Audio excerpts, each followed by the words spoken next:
What's going on, everyone? Welcome to Real Talk Real Estate. This is the David Green Show live. Thank you for joining. A couple ground rules. If you guys are listening to this live and you comment, we will see it. We will do our best to respond to your comments. So please do make sure you go live. And if you're watching this after it's already been recorded, well, hey, that's cool too. Make sure you leave a comment below and let us know what you thought of the show. I'm joined today by Caleb Wright, bit of a real estate aficionado in Oklahoma. Caleb, I wouldn't even know how to start describing what you do with real estate. So I'm going to let you go ahead and describe to our listeners your experience level and how you are involved in all the different ways of real estate that you are. What's up, Dave? Dude, I'm a one-stop shop, bro. That's pretty much it, right?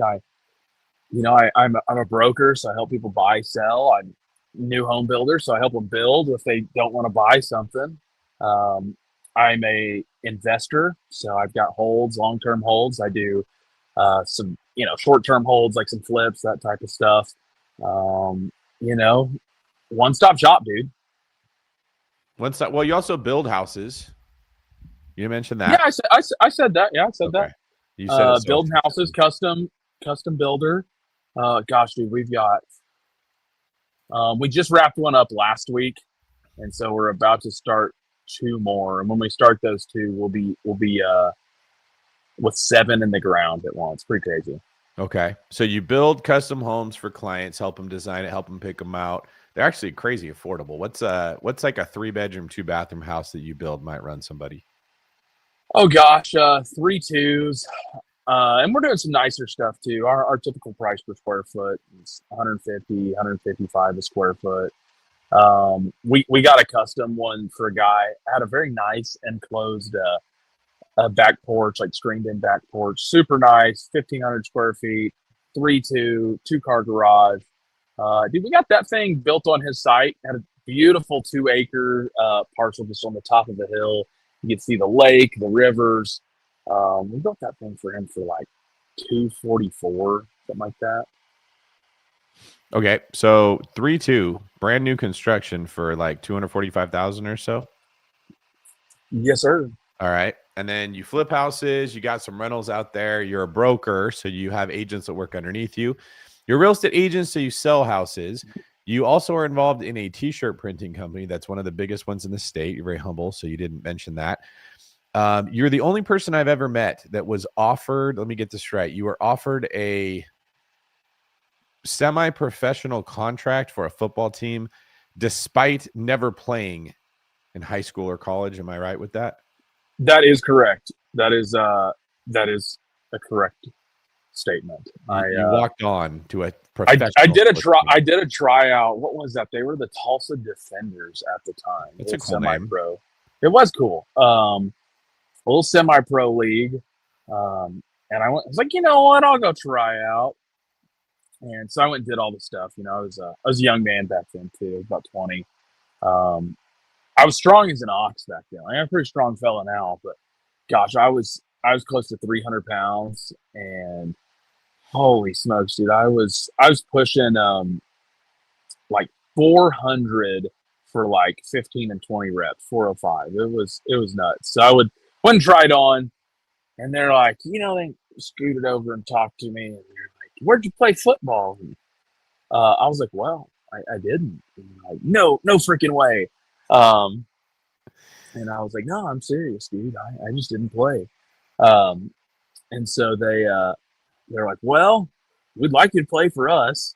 To which I said no, because after I tried out, I saw the level of athletes that are there. Dude, let me tell you, even in Tulsa, Oklahoma, on a semi-pro football, there's some high-level athletes. I'm like, I don't know how to tackle anybody, so I'm not going to go get myself killed. Still blew out my knee doing power team stuff a few years later, but here we are. You live in yeah. So you were on a power team, which we haven't mentioned, but we're going to get to that now. A power team is those people that sort of go out there and do crazy feats of strength to entertain people, often in the name of Jesus. I'm going to be honest with you, man. I never quite understood what bending a frying pan with your bare hands had to do with the power of the Lord. It was always sort of presented. I will tell you exactly. It had nothing to do with it. It's a level of entertainment, so you could present the gospel. Okay, Yeah, I'll go for that's that. really It it. always seemed like they were like, "Look, we're Samson, and the power of the Lord's coming over us, and we can rip a phone book with our hands. And if you give your life to Christ, you can have muscles." You probably get this. You do enough events, people start saying crazy stuff, and you start saying stuff. But no, for the most part, right? Like it's an entertainment value, and it is impressive, right? Especially if you're going into some high school kids, you gotta like make yourself give yourself some viability to start talking to some numbskull high school kids, and that was a lot of fun. I enjoyed doing that. So you were the guy that could rip a phone book, you could bend a frying pan. Anything else you want to mention that you could do? Oh my gosh, dude! We did incredible feats of strength. You know, stacked these walls, massive walls of concrete, 3-4 feet high, bust through them with a single blow of the elbow. I love how Rip you talk, license man. plates. I'm sorry to interrupt you. Has anyone told you that you talk like a 1940s comic book writer having a superhero talk? Yeah, that's how they describe stuff on the power team. Like Okay. that's exactly it. Very, very, very descriptive and comically. Single blow of the elbow. Yeah. A single blow of the elbow. One of my favorite things that they used to say, it always made me laugh, because every once in a while, dude, you just had to say some stuff to make yourselves laugh up there on stage and chuckle. Especially, you know, like doing that stuff is a lot of team stuff, a lot of camaraderie with guys, and you know, you're traveling with them for weeks on end, months on end, often too, staying in hotels. So you always got to give some value. But one of the guys, he was like in the military, and they would describe him. He was a Navy diver. This man would walk on the bottom of the ocean, and I was like, you know, don't you always walk on the bottom of the ocean when you're in the ocean? I don't know. There's nowhere else to walk, right? Yeah, exactly. Doesn't everybody do that? But it sounded amazing. You know, like they said it in such a way that it was incredible. That's a big part of the show business, is how you say it. Well, on that note, let's get into it today. We're going to be talking about what's going on in the housing industry. Troubled California, troubled Nevada. I don't know if we'll get into it today, but I've also seen some issues about foreclosures going on in Florida as well. Ooh. So out where you are, it seems like the market's pretty solid, which is one of the reasons I want to bring you on today, because not every market across the country is doing bad. But many of the hottest markets during the last 5 years or so have turned themselves upside down. And I want to kind of get your opinion on what you think is going on. I'll do my best. All right, let's get into our first one here. Josh Altman joins us now. Josh, Los Angeles is implementing a new, or we're told they're going to implement a 4% cap on annual rent increases. How's that going to affect real estate in LA? Stuart, thanks for having me again. Look, I'm all about affordable housing. It sounds great, but it seems to me like we're putting a Band-Aid over a wound here. Let's talk about the actual numbers here. 60% of people who live in Los Angeles rent. You have another probably 1.5 million units are available for rental. And out of that, about 40% qualify for this rent stabilization ordinance, which are buildings that were built before 1978. So it sounds great. It's good for the tenant because you have lower rent, you have stronger protection from tenant displacement. But let's look at the overall picture here. What you're doing is you're driving investors and landlords to put their money elsewhere, not in Los Angeles. And I'm seeing it front and center with my clients every single day. Their money is just as good anywhere else in the country. Now, I'm going to tell you how it's going to come back to the tenants, which people are not thinking about here. It's bad for the tenants because these buildings from 1978, they're not in great shape. And what happens when the landlord stops making money on these buildings? They're not going to fix the buildings anymore, so you're going to have a decline in the buildings. You're going to have harder to find places to rent because no more new builds are going to be happening, because why would you do that if you can't make any money? So there's going to be a lot less construction. It sounds completely counterproductive to me. Are you seeing any landlords just getting out now, selling and leaving? Well, it's interesting. I sold the place last week, a 4-unit, and so I called up the landlord that I sold it to, and I said, just out of curiosity, if you weren't making any money on this building, would you fix what's broken? He said, absolutely not. Why would I do that? Also, I had a call yesterday with Rick Caruso, a good friend of mine. We talk all the time. You know what Rick told me, which really blew my mind? He says, Josh, you understand that 30% of the cost to build goes towards red tape and bureaucracy. So what if we could take that? I will definitely agree with that. So we build a lot in rural areas, and it's so much easier. So we have a couple builds going on in Tulsa County and in Tulsa. Just getting stuff going, the permits, and even if it's simplistic and minor stuff, you still got to roll through all this stuff. Out in some of these rural counties, like where I'm at, build my house. There's no codes, there's no permits. Not to say that you don't build something up to a state code and have a good product, but it allows you to be more affordable, be quicker on time, so you're not running these people, crazy with their interest-only payments during construction. I can't imagine what it would be like in a place like my business partner came from New York, and it was pretty wild in New York. Just some of the stuff he talks about. I mean, you might be looped up with zoning changes for years, right? 3, 4, 5 years before you ever get to actually start construction. So yeah, that's gonna kill any investor.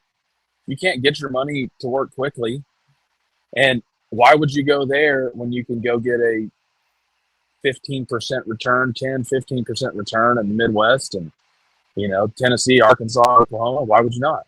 Why would you stay there? Because it'll appreciate later. Well, it's still going to appreciate in these Midwestern towns, maybe not 200%, but your cash flow is going to be really good while you're there. Do you think people realize when they're voting for politicians that create rent control and say, we're going to go hammer the investors or hammer the builders or hammer the capitalists because these are greedy people and we need to take their money and we need to give it to you? I think they're aware that this is what's making housing more expensive, and that's why the rents are going up, because the supply stays so low. Of course not. I mean, of course not. That's if you think the person that has the money and owns the buildings is the enemy, then you're going to say, well, you know what? Let's kneecap the enemy. But guess what? The city's no good and the state's no good at owning buildings and owning housing that's actually rented out to people to turn a profit and make money and pay for itself. Can't do it. Yeah. Whenever we say the government's going to do something, it's always helpful to recognize there's no such thing as the government. There's just a bunch of people. And if you take W-2 employees that are working for an organization with very little accountability, that are not good at this isn't what they've like. If they were good at it, they'd be doing it themselves. They wouldn't be doing it for the government, if that makes sense. I have a wonderful just example of that. So I have a buyer who's buying a short sale right now, and they've been buying a short sale since June, and they're not processes. Exactly right. So the company that has it is a third party company. So someone who's not emotionally invested into this, they probably never ever look, even Google image this property. It's a number on a spreadsheet that they're trying to work through, right? And they're going back and forth with the bank. So I had it under contract once. It goes under contract. It goes about 60 days, and it hits the table of a secondary investor who's like, no, I can't do it at this price. So that deal busted. Well, the next person I contracted, same house. We knew that it made it to that investor. We knew the amount. We said, great. This should go really quickly now. This buyer's a cash buyer. They're ready to move forward. We're almost 6 months into this thing.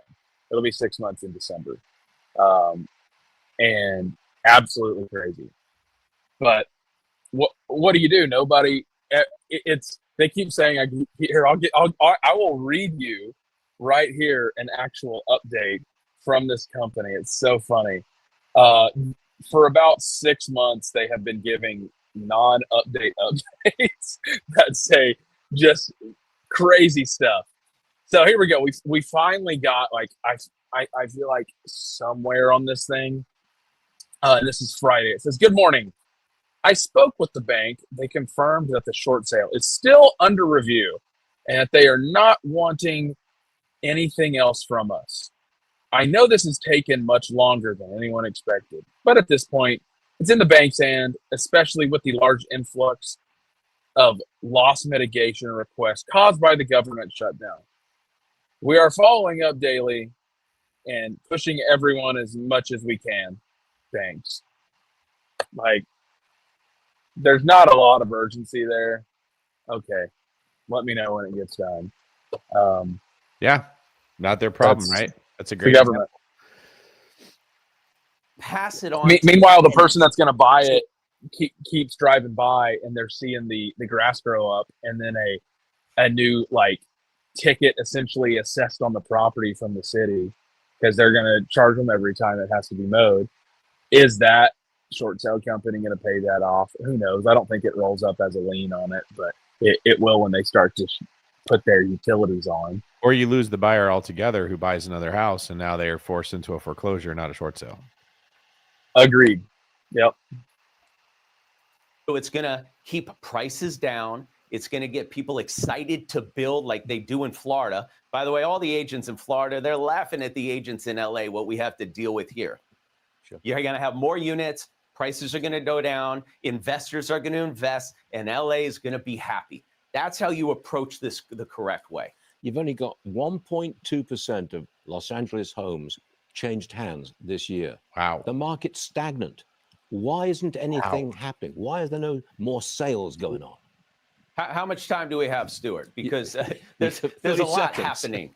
There's a lot happening because, obviously the obvious stuff, we got the rates and everything like that. But remember, they also did something in the past, which I didn't think was a great idea. It's called the mansion tax. And that was a sure way to crash the market. This seems a lot like that mansion tax, where it sounds good and it's a nice, beautiful picture. But at the end of the day, it's going to come back on the tenants. And that's not what's going to accomplish what we're trying to accomplish here. Josh, California is a case study in what not to do. Josh Altman, always good. Yeah, the mansion tax is, I think, everything that was over 5 million or more, if I'm not mistaken. The problem is it's not only mansions. If you're doing commercial property, it's going to be over $5 million if it's in LA. This is not They didn't state it as like residential. No, That any seems real so estate silly. transaction over $5 million. So here's what happens. Commercial transactions don't take place. 1031s don't happen. New money doesn't flood into the area. The same people keep a property. They've got equity, but we all know as investors, equity doesn't do any good. It's not money in the bank. You can't go take equity and use it to fix up your property. So people don't make improvements. They don't creatively try to find ways to improve the area where their real estate is anymore. It falls into disrepair. Like when you stop having real estate changing hands, if you think about when all the effort to improve a property takes place, it's when it changes hands from one person to another. Someone lives in a house for 15 years. They're not fixing it up. When the new buyer buys it, they paint it, they make repairs, they look at the inspection report, they fix that leaky roof, they go do all the work. They just destroyed that. Also, they destroyed all the income that comes from the real estate agents that are making money, the loan officers, the title, the escrow, the handymen, the contractors, the Home Depot and Lowe's employees, the photographers, all the people that are involved in getting a house sold lost money. The economy gets hammered. All those people go apply for unemployment. It's a bigger burden on the people that are trying to make money. Now there's pressure to increase taxes. That makes owning real estate less desirable, and you enter the death spiral that we seem to be in. That's a real shame. I mean, it's a beautiful area, but if you can't financially do it, then there's going to be no reason for you. You're going to leave and go to other places that you can. Didn't you write a book about that, Dave? I think you did. Long distance real estate investing. I think you did. Yeah, somebody needs to get it in front of the governor of California and the city of Los Angeles. The Las Vegas real estate market is plummeting, and the numbers are absolutely devastating. Right now, there are over 14,500 homes sitting on the market, up 31% from last year. Sales are down 42% from the pandemic peak. And get this, nearly 40% of all listings just had their prices slashed. This is not a correction. This is a collapse in real time, and it is about to get much, much worse. Let me tell you what's really happening in Vegas right now. Tourism is down 11.3% year over year. That's 1.5 million fewer visitors in just let me the ask you first this. half. Pause it for a second. What do you think the reason tourism is down in Vegas? What do you think that is? Is it solely the economy? I think that's the main cause. I think overall people travel less when they feel like they're not making money. I think so too. You know, typically, so I've always heard this. It's just interesting that Vegas is seeing this. Is I've heard that in times of like when times are tough, the vices usually go up. So you would think that Vegas might be doing better than it ever has. What if it is though? Like, what if everyone else is down 20% and Vegas is down 11%, but that is up for what it should be? No, that's a good point. Which is what my fear would be like. Go ahead. I know. I think we're down here too, compared to what we were 2 or 3 years ago. Definitely are. Like I will probably be down in terms of like transactions, probably 10% this year. And it was a tough year. Like it's been a really tough year. It's listen, watching TV and watching clips on the internet, you'd think it really wasn't the Great Depression out there, but I feel like it's been strong. Like November is typically the slowest time for me. It's been the busiest. It might be the busiest month I've had this year. Like it has been the busiest November I've ever had. Lots of contracts, lots of people looking still. So, and I say this to everybody, a good home priced well always sells. So when you're seeing prices slash, it's because it's not priced well. That's just really it. Yeah, but price well is relative. If you got less buyers looking to buy a house, which you're going to have when the economy is bad, they're almost looking at it like, you got to give me a price that makes it worth my while to buy. And it becomes, and that's priced well for that market, right? Yes. Yeah. But see, what's priced well for that market sells. And then there's 12 other houses that come on and they all price at that price. And there's only 4 buyers. Now, one of those people has to come down lower again to entice the buyer to buy. And so like you end up in a race to the bottom, which is what we're already seeing this in the short-term rental market. It's terrible right now. There's not a lot of people vacationing because they don't have a lot of money. They don't have job security, but there's a ton of vacation rentals. So everybody is lowering their prices and spending money to improve their properties just to try to stay afloat. That's a good point about Vegas though. 2025, the Convention and Visitors Authority is calling it persistent economic uncertainty. But that is corporate speak for we are in serious trouble. When tourism crashes in Vegas, everything crashes. 26% of all jobs in this city depend on tourism. That's 359,000 people whose paychecks depend on visitors showing up. And they are not showing up. The unemployment rate is already at 5.8%, way above the national average. The private sector just lost another 1,200 jobs last month. Casino workers, hotel staff, restaurant employees, they are all getting laid off or seeing their hours cut. And guess what happens when people lose their jobs? They cannot pay their mortgages. Notices of default are up 28% year over year. Foreclosure filings are surging. Vegas is now 3rd in the entire country for foreclosure rates. And 1 in every 1,914 homes is in foreclosure proceedings. But here is the part that should terrify everyone. Home sales have completely collapsed. We are down 42% from 2021 levels.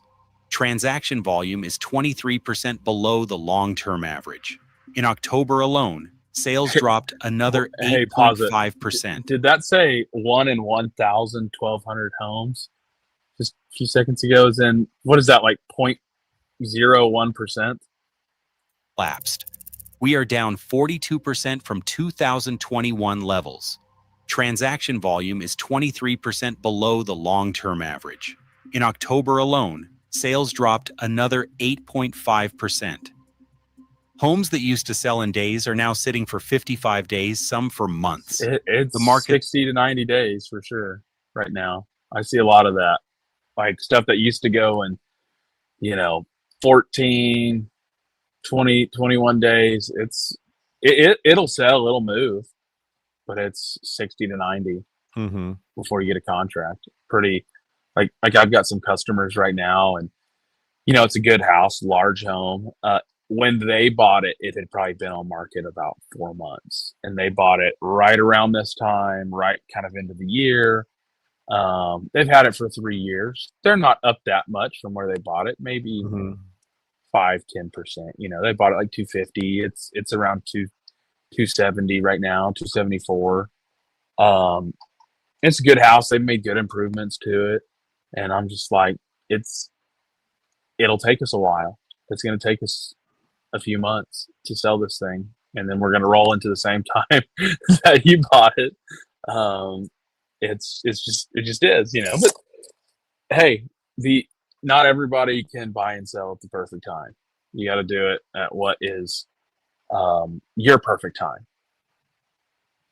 Well, if somebody is in a financial position to sort of make that payment for a significant period of time when they're down, if they're not cash flowing, if you get a long-term rental, maybe you're like losing $300 a month or something, you can float that. Yes. What you're saying is absolutely right. A lot of people, I think, got out in front of their skis. I have a guy. I have an investor right now and he's not even. He's like a junior investor on it, and he was the hard money lender is trying to get him to refi this home, mm-hmm. and he's got. And so I finally just sat down with the numbers with him. I said, all right, well, let's break this thing down. How much cash do you have in this? Well, he's like, I have 40 grand, and that's holding costs, repair costs, just like money, capital calls on it, that type of stuff, because they've held it for like 3 years. The person running the rehab did not do a very good job on it, and just kind of decimated this. And I said, okay, what's payoff? It's about 140,000. I was like, okay, it probably needs realistically another 20 grand or more to get it up to like passable standard, to get it to sell for about 165. It's around a 150 right now. You take 150, even if you take 160, you already lost 40 grand. You're still going to lose 20, even if you get that 20 back. But I said, here's what your problem is every month it goes, you have holding costs. Every new contract, it's been some other new repair list that somebody wants because the rehab was done so poorly. And he just kind of got this thrust upon him because he's a junior investor. Mm-hmm. And I was honest with him. I said, I don't see you recouping any of your money. And he's like, well, what if I rent it? And I said, all right. So we broke those numbers down. His cash flow was like $230. And I said, you do that $230 for 10 years. Yeah, it shows a net of $36,000. Not your 40, but $36,000. I said, that's assuming that tenant pays on time every time. You never have to replace a tenant and lose that money, and you have no repairs ever on that place. I was like, he goes, and I told him, I said, I think my option would be, instead of putting more money into this, it would be to now let's mitigate the money lost on it. And I'm like, if that involves you walking away from it, you walk away. Mm-hmm. So it's a hard conversation to have. It really is. I think people are having those conversations now when they haven't had to have them for 10 years. I mean, it was always like, David, I got 100K of equity, but I make $500 a month of cash flow. I want to retire, so I need the cash flow, but that's a lot of equity. What do I do? Now, I mean, I was just on the phone with someone today, famous person. I won't say their name. They didn't do anything wrong. They just bought and the market tanked, and they're in 2 markets that are vacation markets that are not doing good. And there is nothing they can do. There is no one to sell to because no one wants to buy there. And there is no one to rent the house because everyone else is already lowering their prices a ton. There's no way out. And we're having a conversation about like what options are realistically there. They're not. The bank is going to take it back because the banks aren't smart enough to recognize we need to work with the person and get something out of it, like delay how long before a foreclosure happens, give them a better interest rate for a period of time. The bank's going to take back a house that they're going to have no clue what to do with. And I wanted to make this video with you tonight, partially because it's not being talked about. These are conversations that are not showing up when on the public, on YouTube. They're either showing you data and statistics, which can be misleading, or they're painting a rosy picture so that you pay for their course. And the reality is that as the economy just continues to go down, jobs are going away, AI is replacing people. A lot of employees, to be fair, don't work very hard and they're getting replaced. And a lot of companies don't have business to hire a person for because we jacked up the interest rates and the money stopped changing hands. Real estate's going to be affected by that. Your tenants can't pay their rent. People can't pay the mortgages on their house, and all their investment properties that need to be repaired or fixed up or done to kind of keep up with everybody else who's fixing up their house. They don't have money to do it. And Las Vegas here is getting hammered. Its velocity has died. Buyers have vanished, and sellers are panicking. Look at what is happening with price cuts. In November, 39.7% of all listings had price reductions. That's not negotiation. That's desperation. Sellers are slashing prices by tens of thousands of dollars and still cannot find buyers. The median price might show $474,000, but that is meaningless when nearly half the market is cutting prices just to get any offer at all. Condos are even worse, down 9.5% from their peak, with some buildings seeing 15 to 20% drops. The inventory explosion is the real story nobody wants to talk about. We've had 12 straight months of 20% plus inventory increases. This is kind of amazing too. There's too much inventory in certain markets, but there's a housing shortage. I know that sounds really weird. I think the only thing that explains this is people have consolidated housing.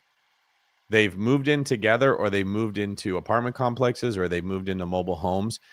But it's odd that housing is expensive like this because we don't have enough homes. However, there aren't anyone that wants to buy them. And I don't see a ton of tenants fighting over homes either. Have you noticed anything different where you are in Oklahoma? No, I do. I actually have a customer right now. Mom is going to be moving in with her kids. When they're both selling properties, and they're going to be all moving in on one property. Definitely happens a lot. Out here is a little more insulated than that. I mean, prices are still good.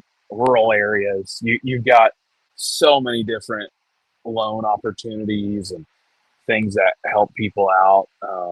And all you got to do is, find a good condition home. Mm-hmm. So it's a little bit more insulated, but I'm still seeing it.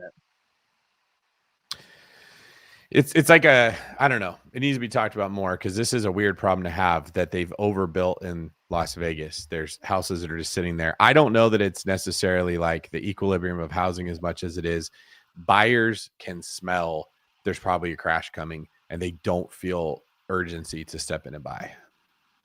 Yeah. There are 3,458 new listings hitting the market, but only 2,660 homes selling. Do the math. That's almost 800 more homes piling up every single month. At the current sales rate, we have 4.8 months of inventory. That's officially a buyer's market. And it's getting worse every week. Do you think an interest rate? And it's not just regular homes. Just completely ends this right away. No. That's what a lot of people say. Interest rate's going to help this. I keep hearing I don't think it's just interest rate. you're the mortgage lender, right? Or you got the mortgage lending stuff. What's the difference of a payment from? I mean, I'm seeing people getting high fives right now. They're not. I don't think they're super high. What's a high five to a low four on a $400,000 house? Is that the difference of a couple $100? Yeah, 150 to 250 bucks. Yeah, so it's a marginal thing. Yeah, $150 does matter. Like that does matter to a lot of people. I think a lot of it is the state of mind. You got to feel good about the economy. You got to feel good about buying something. You got to feel good about your, even if this is going to be your primary residence, your quote unquote investment. Because what happens if you got to sell this thing in a year? What happens if you got to sell it in 5? I got a few properties right now where people bought, a couple of years ago. And unfortunately, if you don't keep the condition, terrific, and it goes down from when you bought it, it's going to be a little bit more challenging to move, especially when there's more options. And now there's more stuff. So now you're not the best thing on market for them. You might still be the best price, and that can still move it, but you got to get there with some condition stuff now. I think we were lazy when we said that the low interest rate boom is what fueled the housing boom. It was not that. Because remember when people said now that they've raised rates, prices are going to collapse and we're going to all buy and get a steal? Mm-hmm. Did you see that happen? Date the rate, marry the house, date the rate. That was my favorite one. Horrible. Well, rates went up. Housing prices didn't go down. No one cared. They're like, I just want to sell my house. Rates affect demand. They do not make up demand. They are a member of the algorithm in the demand for housing. A much bigger member of that algorithm is the economy. Do you feel wealthy? Do you feel financially secure with a good future? Do you believe you're going to make more money next year than this year? Do you have a lot of money in savings? Are you ready to go improve your life? That's what makes why did the housing boom happen in 2020? We printed a buttload of money. People were waking up getting influxes of $10,000 where their job wasn't affected by COVID, right? Like nothing was affected. And they'd wake up with $10,000 in their account. And, I'm wealthy. I'll go do whatever, give me one of them STEMI checks. Caleb, we had so much money printed that companies were like in California, they were begging young people to come to work. They're like, please come work in tech. We will give you ping pong tables and foosball tables to play with on your breaks. We will let you work from home 3 days a week. At Twitch, I went and spoke there. They literally had vending machines like where you might buy a Dr. Pepper as a good Oklahoma boy, where they were free. You didn't have to pay for them. And if you forgot your iPhone charger, you would go push F4 and an iPhone charger would drop out and you would just have it at your desk so that you could have your phone charged. They were just anything they could do. They were throwing money at people to beg them to come to work. When everyone felt wealthy, they all wanted to go buy a house. And then they looked at housing like a hack. I can get a house and get other people to pay for it. I can get investment property and get even more money. We just became accustomed to crazy amounts of money flowing so naturally. And now I think that there's a really rough correction. Have you ever been at a point in your life where you were working out like an animal and then eating like an animal? Oh, yeah. And then what happens if you stop working out, but you keep eating like an animal? Well, you balloon up like a human. Yeah.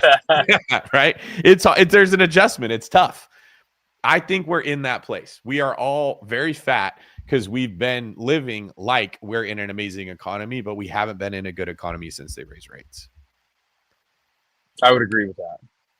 But not you. You're looking great, actually. You even combed your hair for this session. Dude, so I know, right? I had to look halfway decent. Normally, folks, he looks like Thor. That's what I call him. He's a Nordic god. Luxury properties are getting absolutely crushed. The $1 million plus market is dead.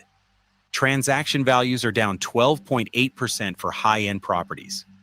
These were supposed to be the safe investments, the properties that always hold value. Now they are sitting for months with massive price cuts. Even the cash buyers who used to swoop in are gone. Only 23% of transactions are cash now, down from over 30% at the peak. Here's what's really driving this collapse. The California exodus is over.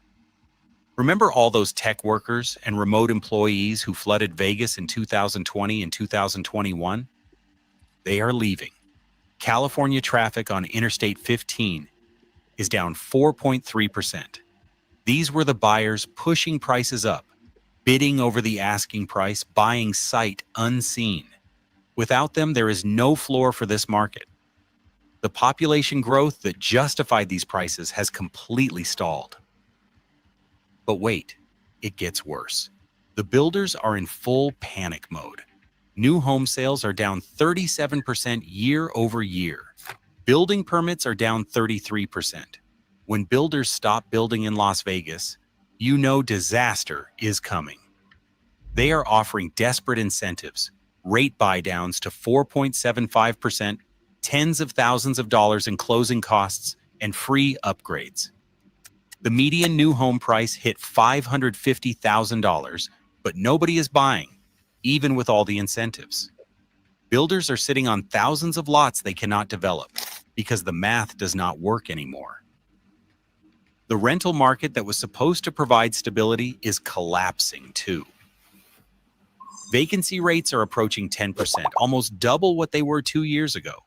Landlords are offering 2 months free rent, waiving deposits, anything to fill units. All those investors who bought properties to rent them out are hemorrhaging money. They are facing negative cash flow of $1,000 to $2,000 a month. Many are just walking away.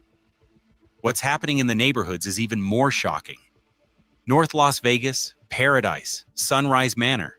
These areas are ground zero for the collapse. The foreclosure heat map from UNLV shows massive clusters of defaults in working-class neighborhoods. These are families who stretched to buy during the pandemic, put down 3.5% with FHA loans, and are now completely underwater. They owe more than their homes are worth, and with rising costs everywhere else, they cannot hold on. The psychology of the market has completely flipped. 2 years ago, there was fear of missing out. People were desperate to buy before prices went higher. Now it is the opposite.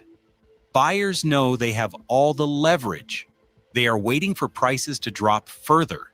Why buy today when it will be cheaper in 3 months? This creates a death spiral. The more buyers wait, the more desperate sellers become, the lower prices go. Even the experts are sounding the alarm. Nick Gurley from Reventure Apps says Vegas looks exactly like Florida did before their crash. He is predicting further deterioration through 2025. The chief economist at Cushman & Wakefield says prices could drop another 15 to 20%. We are not talking about a soft landing here. We are talking about a crash that could rival 2008. Speaking of 2008, let's compare. Back then, Vegas was ground zero for the housing crash. Prices fell 62% from peak to trough. It took 10 years to recover. 10 years. And here is the terrifying part. Some metrics are actually worse now. Affordability is worse. The median income needed to buy a home is $108,000, but the actual median income is nowhere close.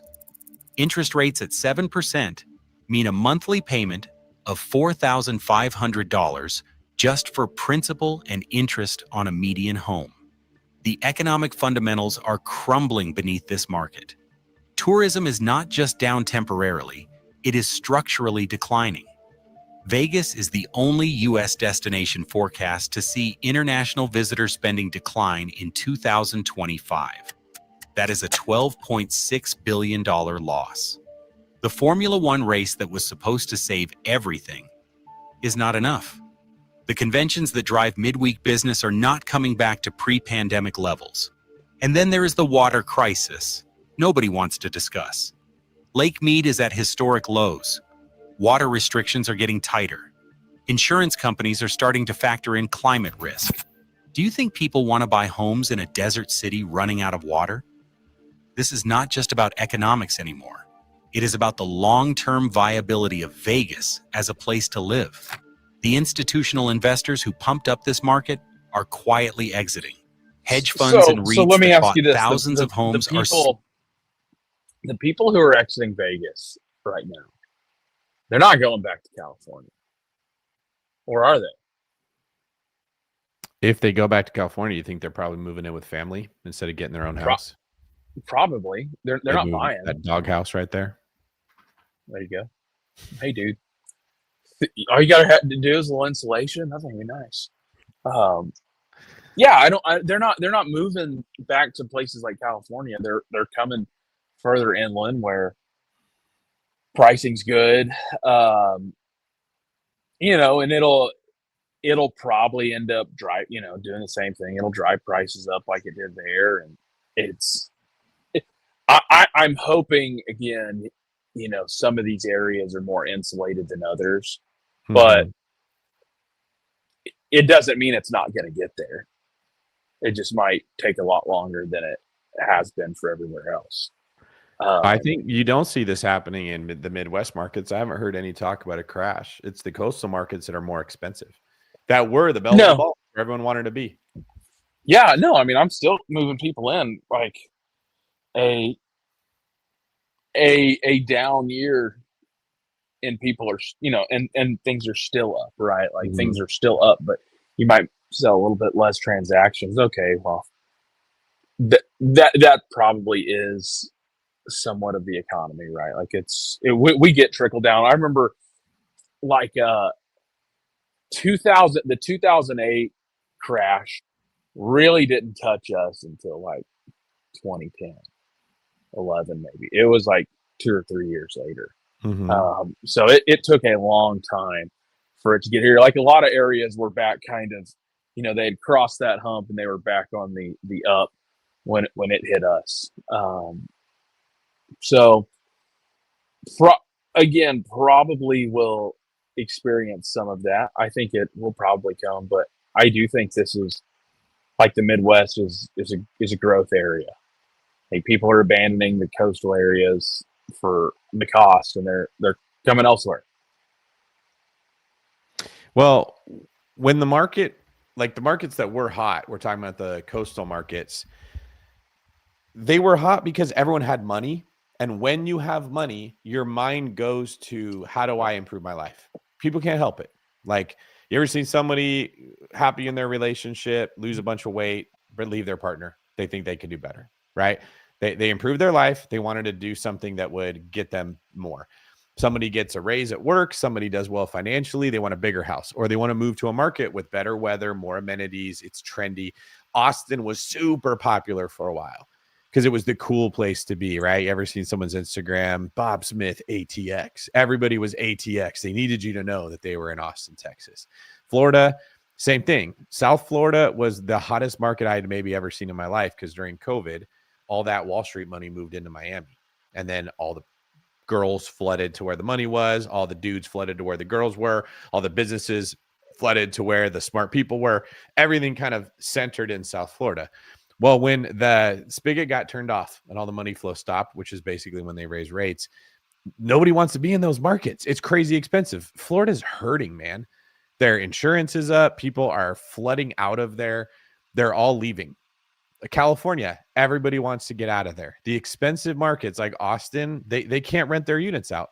Their apartments just sit there completely vacant. Not completely, but like half vacant. They're all bleeding money. The banks don't take them back because they got nothing to do with them. And where do people go? Well, when you feel not financially sound, you go to where affordability is more.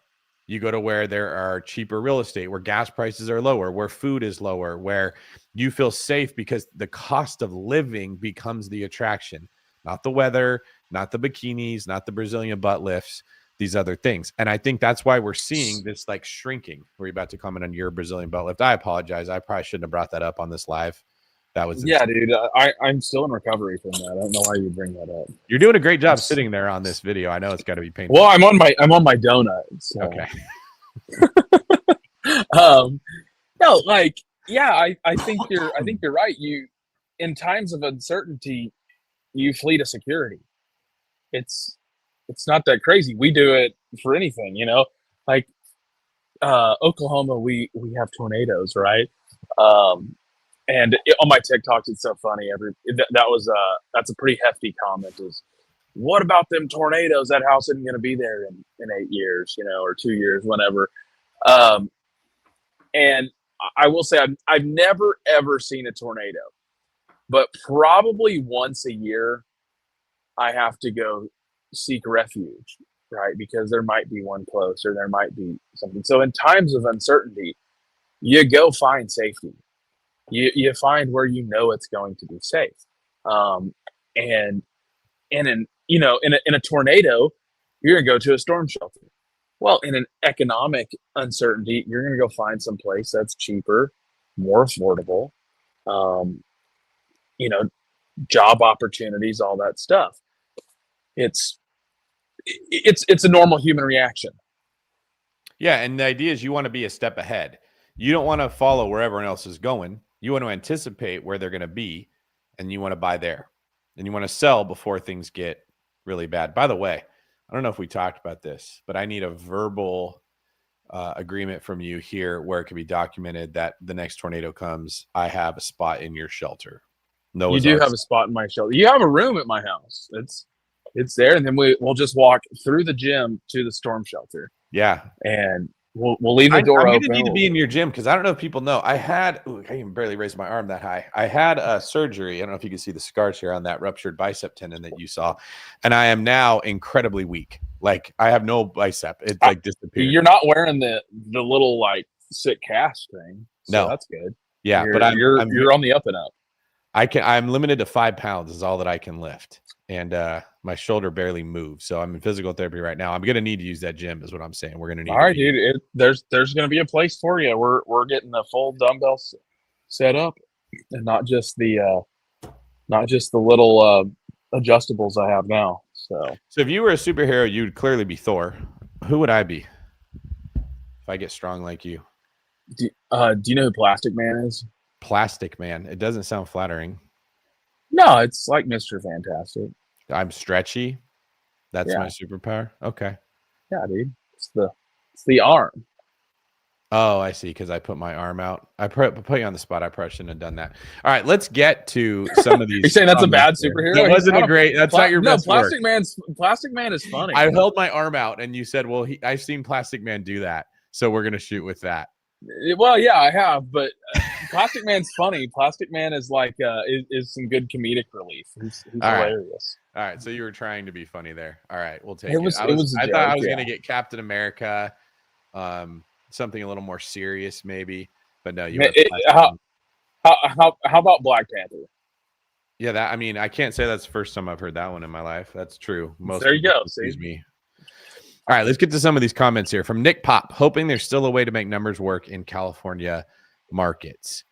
Let me know in the comments, folks. Is anybody making numbers work in California markets? I'm not saying it can't happen, right? Because you can always come across that motivated seller. But a wise man told me earlier in my career, there's 3 forms of distress that professional home buyers look for. There's market distress. That's 2010. If you happen to have capital, everybody else has to sell. You can get in the market. There is personal distress. That is where a person themselves has to sell their home.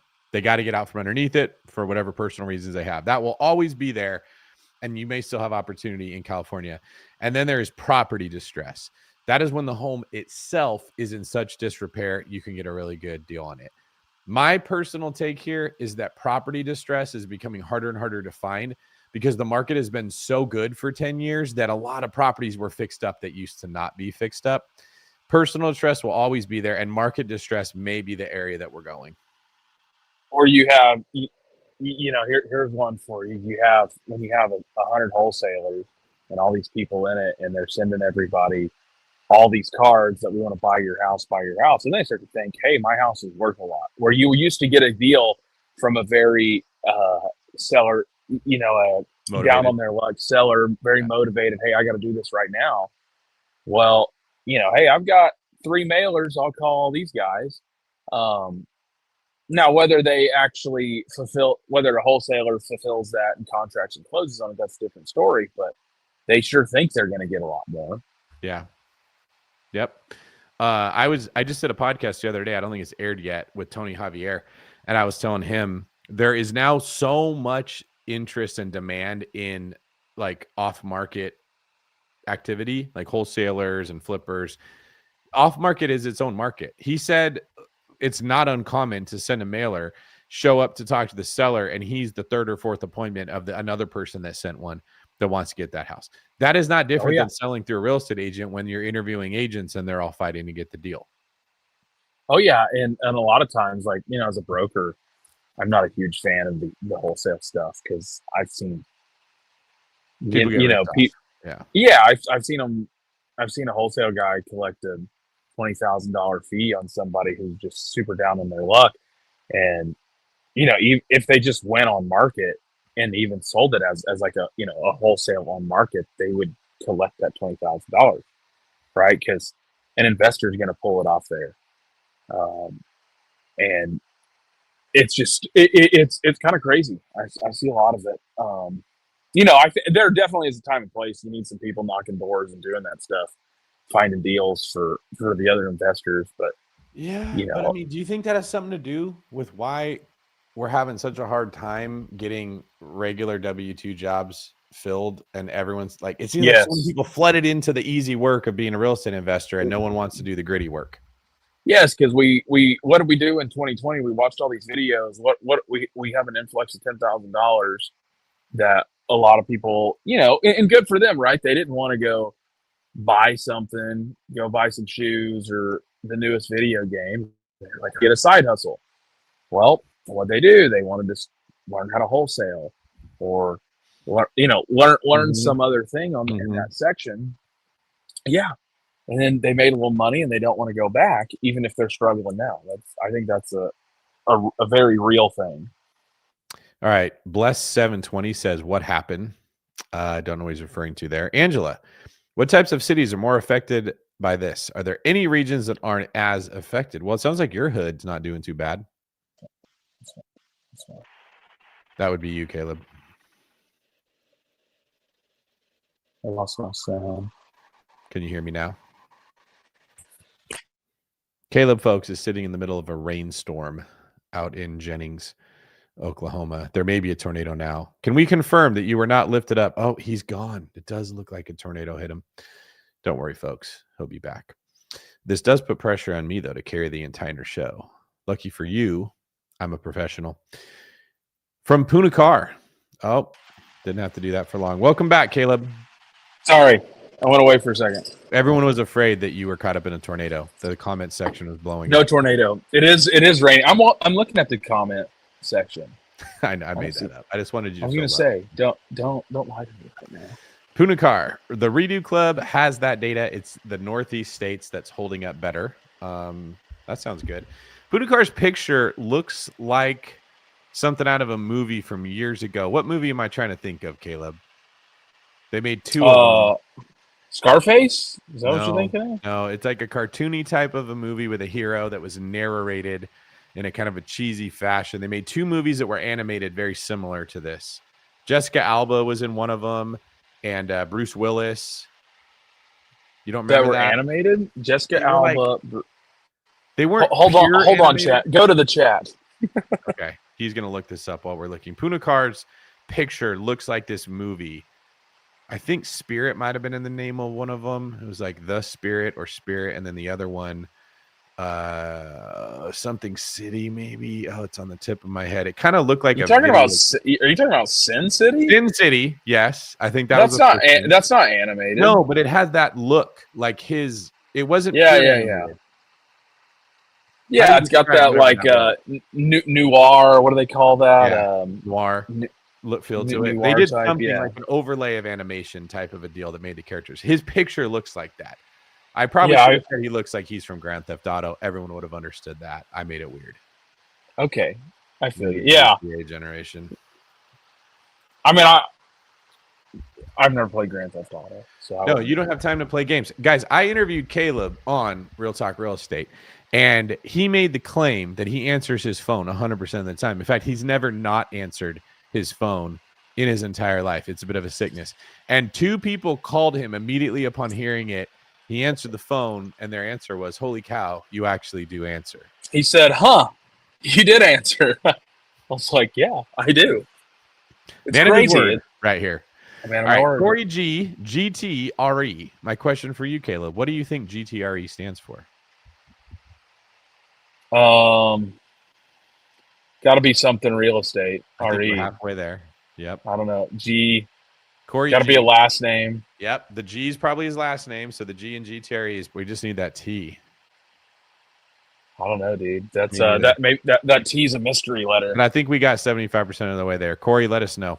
Are you buying real estate RN or are you waiting?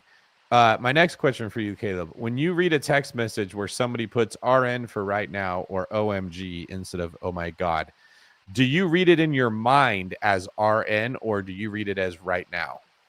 I read it in my mind as RN and then I decode it. That's what I do too. Oh, that means right now. And I don't know if people who text that way are aware that many of us reading it sort of look at you like you're an elementary school child when they, not that we want to discourage comments. So thank you, Corey, for putting this. But I've always wondered if when people put OMG, do they think that I'm reading oh my God? Because I'm not. I'm reading OMG and I'm thinking that's how a 12-year-old would talk. And I'm glad. I feel like the only like text lingo that's somewhat acceptable is truly the LOL. I don't know if you're like me. Like LOL doesn't actually mean what it stands for, right? It's not. It doesn't mean no one laugh actually out laughs loud. out I've loud. never actually laughed out loud. But it also doesn't mean it wasn't funny, right? Like it has its own thing. I found that amusing in my mind. There was no external reaction, so therefore you get an LOL. That's this the is terminology. this is sort of the replacement for an, you know what it is? It's the literally of acronyms. People use literally in a completely unacceptable way, but it's become accepted. It's like a filler, right? Like, oh, literally this. It just means it's like a filler. to a large degree. Here's what's ironic about literally. We are not talking anything about real estate right now, but I hope you folks are entertained. The word literally was created for one purpose, which was to differentiate from figuratively. It's the only reason the word exists. And yet we almost exclusively use it to mean figuratively. Well, how did that happen? My head literally exploded. No, it didn't, because you recovered really well. Why? You could use any word in the English language other than literally, and it would be okay. This is the only word you can't use, and yet it's the only one that we will. Well, it sounds better than saying, you know, Dave, when you told me that, my head figuratively exploded. I mean, that might be, or like the word incredible is one that's funny. Like, oh man, that building, that's incredible. Well, that building is built there. Not like incredible means that's. I don't believe that. That there's no way that has credibility. The whole word says that doesn't exist. But and there it is in front of me. It's incredible. Mr. Incredible, Mr. Incredible. I'm not Mr. So-so, Mr. Mr. Yeah, no, it's incredible. So good you wouldn't believe it. Silly Willie O says almost time to buy. Silly Willie O is almost perfectly round, as in 3.14. Any thoughts? Is that Harambe? Is it? I don't know that Harambe was ever that Harambe. round, man. That looks like someone that should be on the Learning Channel show or something. And he also says roughly the second quarter of 2026 is when I'm looking to buy. Oddly specific. Well, that's like whenever. Well, that's like when everybody's looking to buy. April 26th. That's great. That's a hopping spring market. We'll see how it goes. Angela says that Tulsa is the #2 place people are moving to. She actually sent me that. Guess. You want to guess what the #1 state in the country that people are moving into at a higher rate than they're moving out of? Is it Nashville? Close. You have a second guess? Is it? You're gonna get it. Imagine that you were gonna go to Nashville and it was too expensive, and you went. It's Knoxville. It's Knoxville. That's the #1 Knoxville, Tennessee. City in the entire. You were just trying to remember the name of Knoxville because Nashville makes it so confusing. Nashville, Knoxville. Which is odd because I spend a lot of time in Knoxville and in Tulsa, and those happen to be the two like high demand cities in the entire country. Silly, they're great. They're great stuff. Like I roll through a lot of investors in Tulsa, or just people looking to buy, and they're like, "Where is the affordability at?" And like Tulsa's a weird city where like our downtown isn't actually in the middle of the city. It's like to the west a little bit. So it's kind of, but you still measure everything from downtown, right? So people who are looking, they're like, well, Midtown's only, 5 minutes from downtown. So like the Midtown's high end real estate.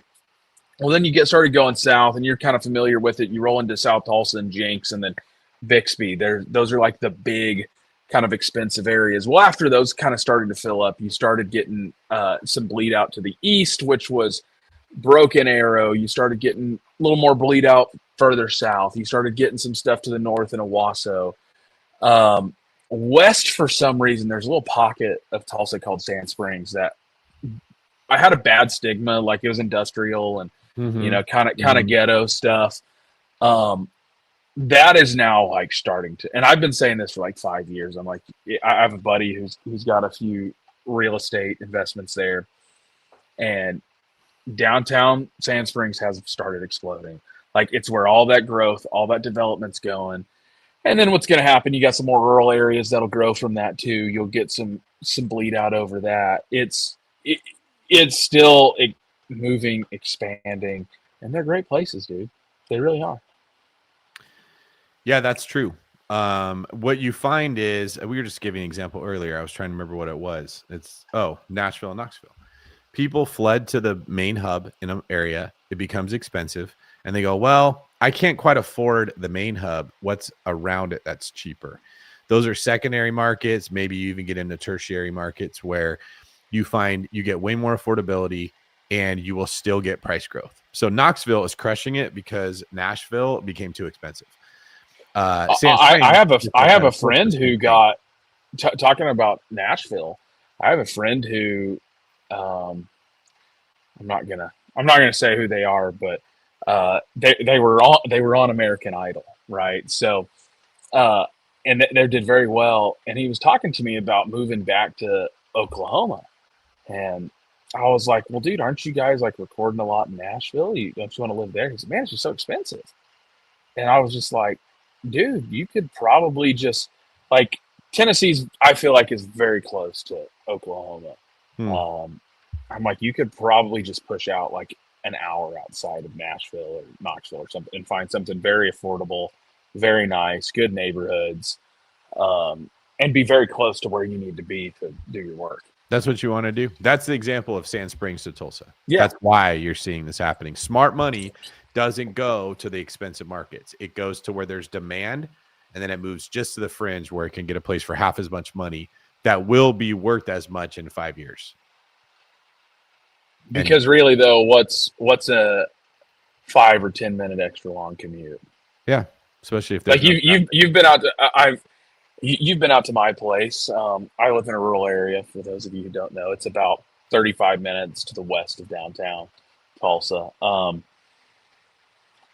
I can make that drive real quick. There's parts of Tulsa from downtown Tulsa I can't get to in 35 minutes, but I live on the outskirts of it, live on the fringes of it, and it's a lot more affordable out here. It's a lot more.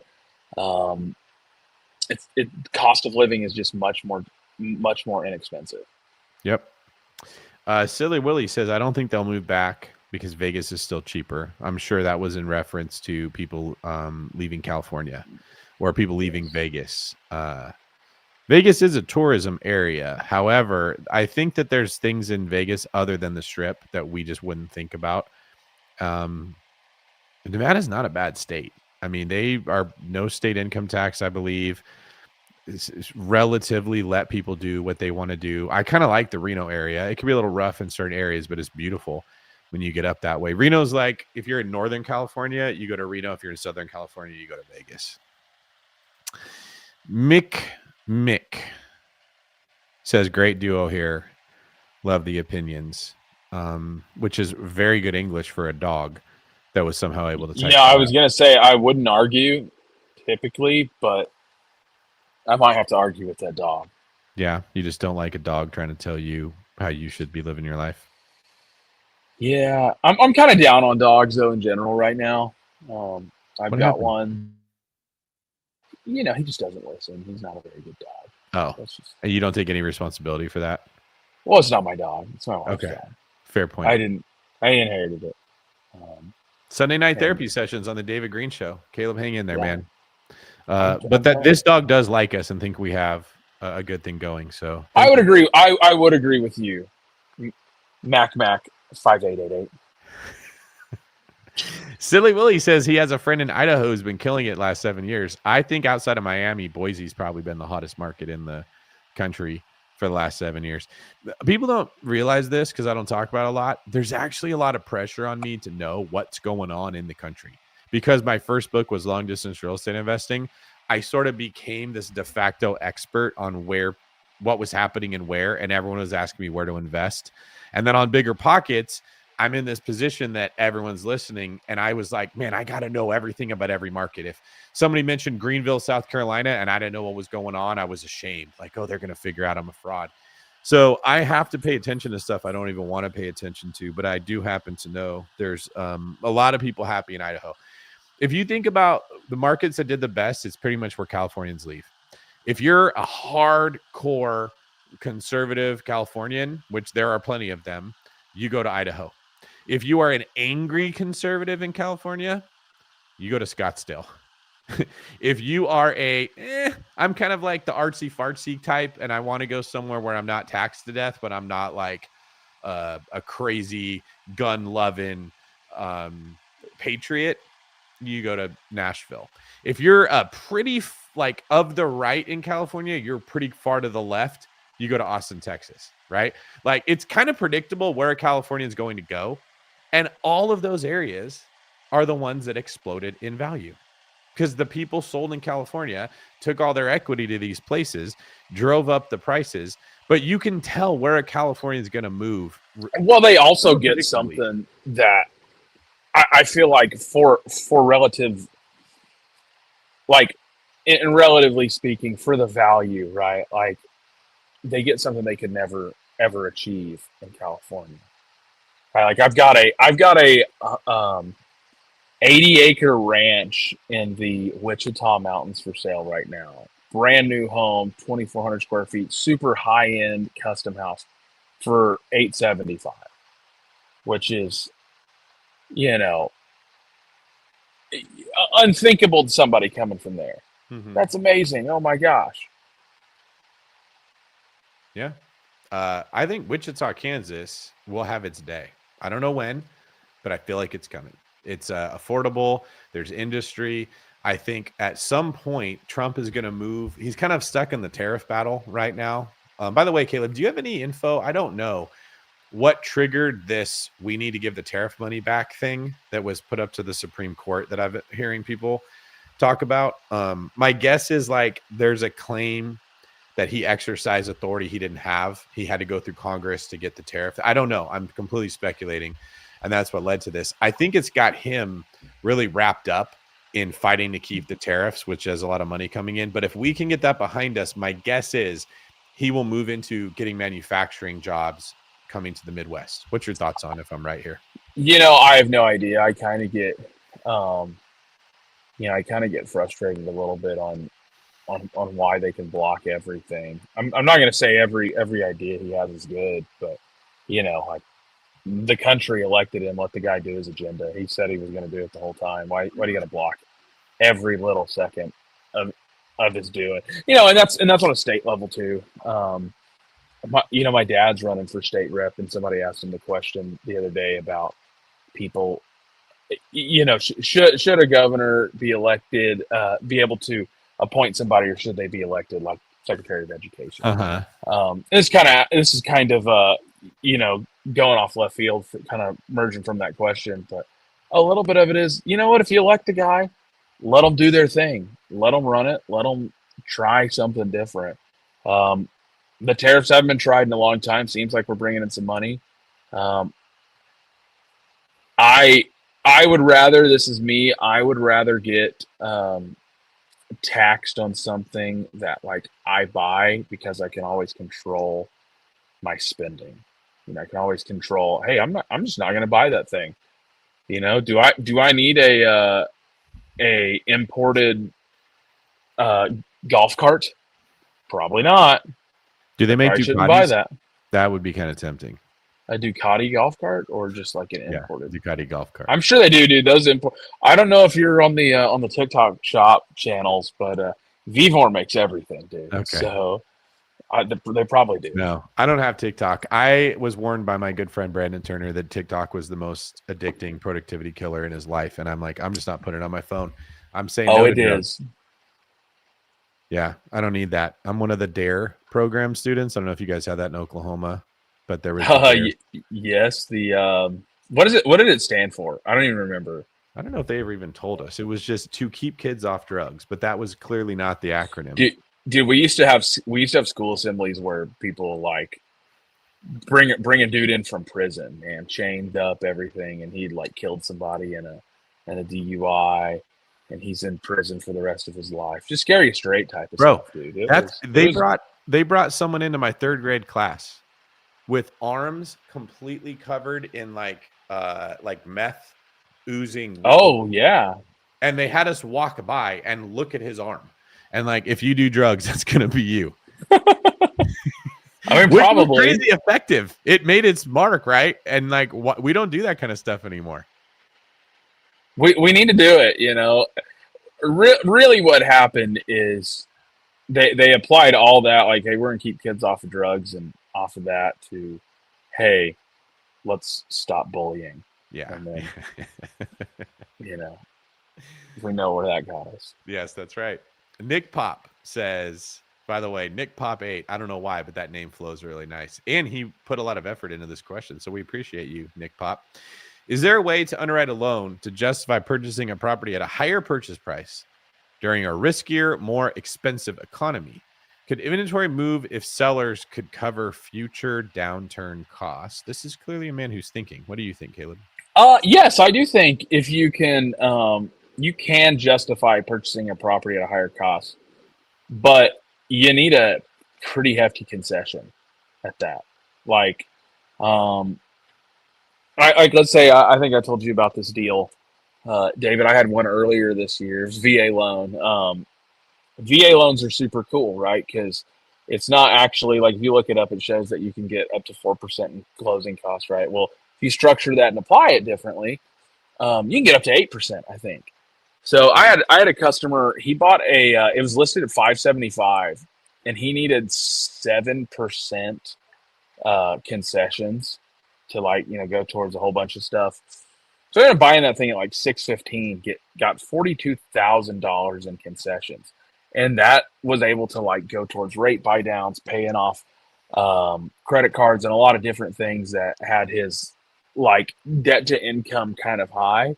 So by purchasing that at a higher rate, he was able to have a better finance. I'm sorry. Yeah, a higher price. He was able to get that, have his, like, financial standing be improved by the amount of concessions. So yeah, it could help you. Well, there we go. We got the right guy here on the job, powered by A&W Cream Soda. Great answer there, Caleb. Right. From Silly Willie O. Most people never leave where they were born. In IMO, could be wrong. Apparently, he's from Irvine, Missouri. Dude, I want IMO Irvine, Missouri. He's never left. I think that's near Jasper, Missouri, actually. All right, dude. No, I'm going to say this. It is okay to stay in a place where you're from. Yeah? Like, this sounds hot like take. the beginning of a country song. This sounds like the hot opening take line of a country song that you're giving us right now. No country song. Hot take. Stay where you grew up. Make it better. Improve the place. Wow. Grow it. Dance with the one who brung you. That's right. It's the. I have conversations at length with other friends like this, but when I'm from a very small town. Dave's been out here. I went to high school, also a super small town. I love it. Thought it was great. Thought it was fun. It needs improvement, right? You need people to stay in these communities to improve local communities. Yeah, you might have to travel a little bit to work, but your cost of living is going to be lower, and you're gonna be entwined in a community. You're gonna be happier. Yeah, it's I was the same conversation I had today with the person who's struggling with their houses I was telling you about. We were talking about overall, the culture in America has shifted towards find a partner that appreciates you the way you are. Find a job that will pay you more money. Move from where you're at to another situation in life, whether it's romantic, whether it's employment, whether it's a hobby that's easier for you. But it used to be, are you having a challenge in your marriage? Maybe you're selfish. Let's work on that. Are you stuck at your job? Well, are you bringing your A game every day, or are you sandbagging it? Are you not getting playing time? Maybe you need to work harder or get better. Now they're like, well, let me just go to a team that's worse and I can play more. And I don't love that mentality in general. I think we should be looking for areas that will stretch us and test us. And so if you're staying where you're at because you're happy there, make it better. I love that perspective, as opposed to let me move to some other place that everyone else moved to and hope that I just catch the current of progress and it just carries me towards the life that I'm hoping for. Well, you move somewhere away from community, family, happiness, love, you'll be dead inside before too long. That happens too. I mean, I don't know. that's- I don't not a whole lot of life going through South Miami. Let me tell you, man. Have you ever seen it? I've never been there, dude. Never been to Miami. I need to go. It's as close to I was Sodom and I was Gomorrah. supposed to go on a power team crusade once, and like the week before it got canceled. So I mean, was like in the pretty last sad. couple years, it's completely different than what it would have been probably in your day. in the 80s. Yeah, yeah. I go for record at the Fresh and Fit sometimes, and they're like right in Brickell downtown, like the hot part of Miami to be in, and it's absolute insanity every single time I go. Like it's not a healthy place to live. Nick Pope says, I imagine there's a better future making agreements between sellers and buyers rather than making banks rich with a 50-year mortgage and tons of interest paid up front. Caleb, you're a man that makes deals happen. Let's hear you seem like you have a I am contrarian glad opinion someone here. I'm glad someone brought up the 50-year mortgage. I think you and I were texting about this the other day. Gosh, who thought that one was a good idea? But I will say this though, I don't think it's inherent like the worst idea. I really don't. Like to the person who is very disciplined, might work, right? Hey, I'm going to pay off my house in 10 years anyway. What's it matter? I'm just going to have a cheaper payment, and then I can apply the rest towards a principal. But most people are not that disciplined, and so that is going to probably get a lot of people and a lot of problems with equity when they have to sell in the first 5 years. It's just not great. You know what I like about stuff like the 50-year mortgage is it forces us to have conversations about what people are actually doing that we wouldn't have if it didn't even come up. Sorry, I'm back. Did we lose you? Yeah, I knocked my headset. There we go. Go ahead. What I was saying is the thing I like about conversations like the 50-year mortgage is it forces us to have discussions that we wouldn't have had if this thing didn't come up. So the point of like, you're not going to pay it off early, 1,000% true, very valid. But it does bring up another point. How many people are actually paying their mortgage off? Don't most people just keep refinancing that thing into perpetuity? I would say so. Well, I mean, the average person doesn't even stay in the home they buy for more than what, 4 years, 5 years might be average. Yep. I think it was every 7 to 9 years when I was selling houses. It might have changed. Yeah, I mean that's probably your national average.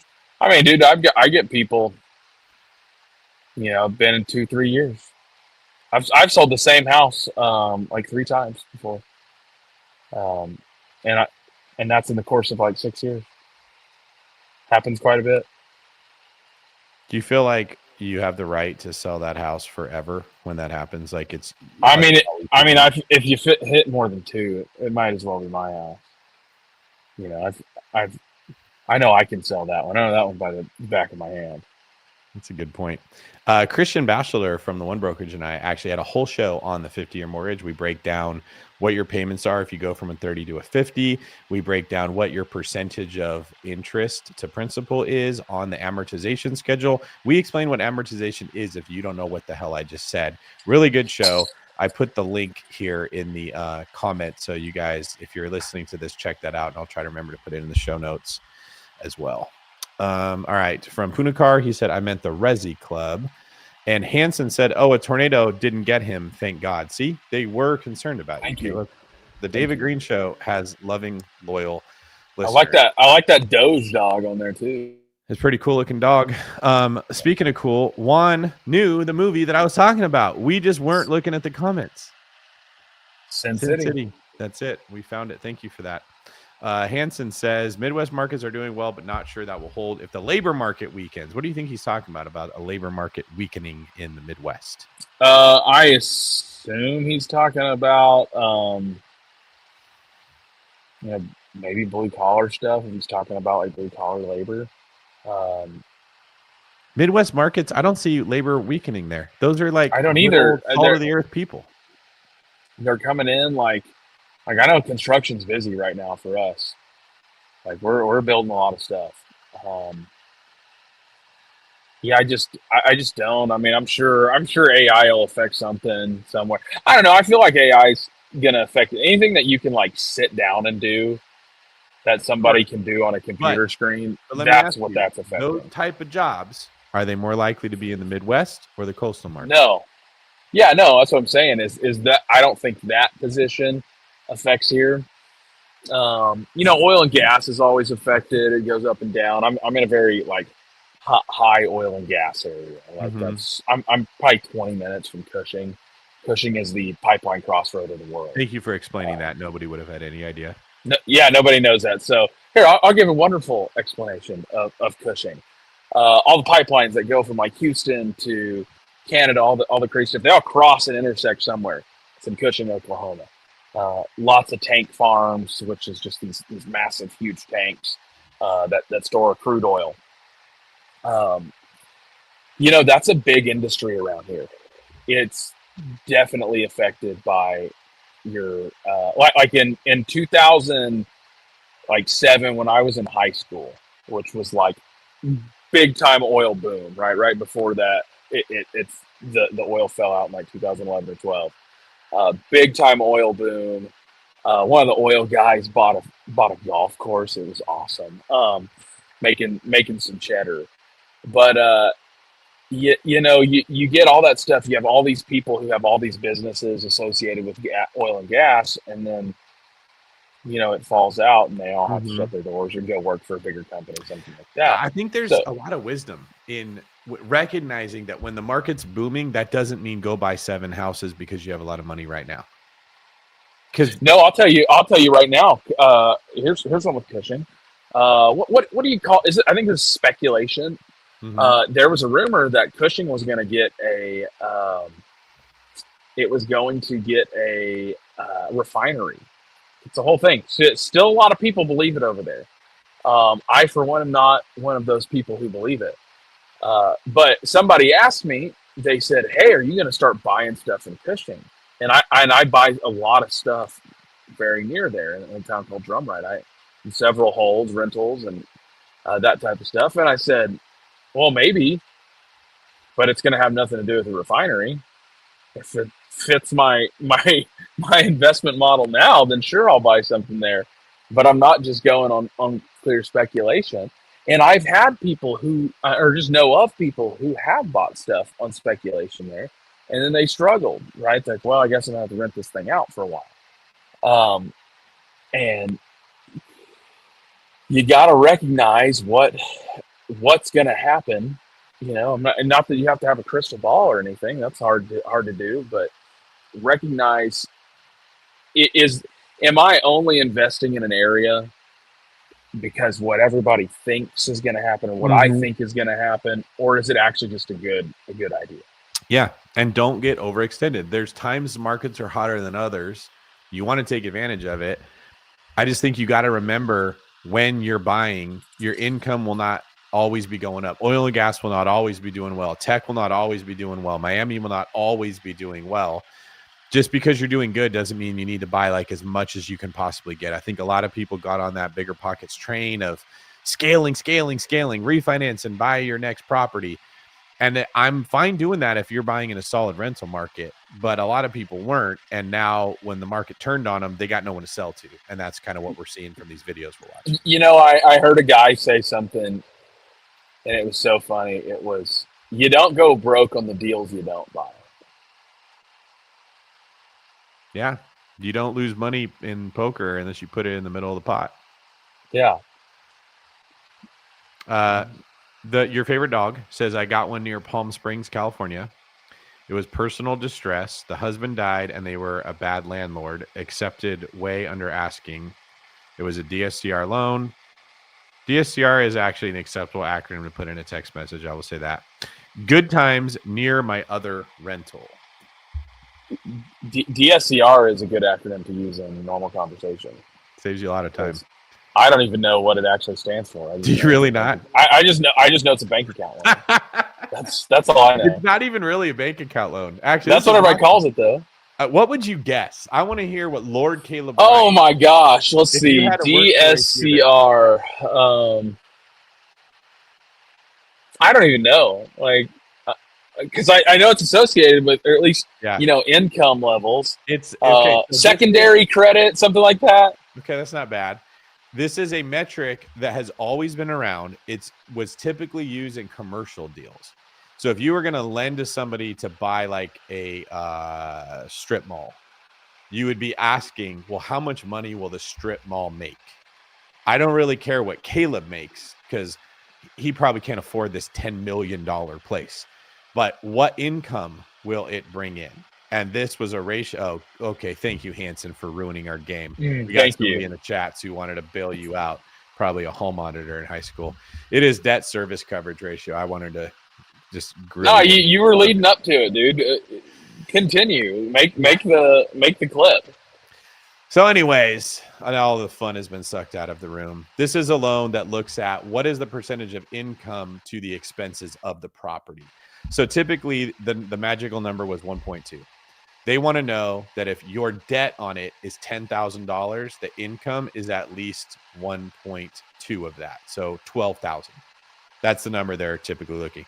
What was new about these loans is they moved it from commercial property with adjustable rate mortgages and balloon payments and 5/1 arms into 30-year fixed rate deals that you could do on residential property. That was the game changer for the real estate space.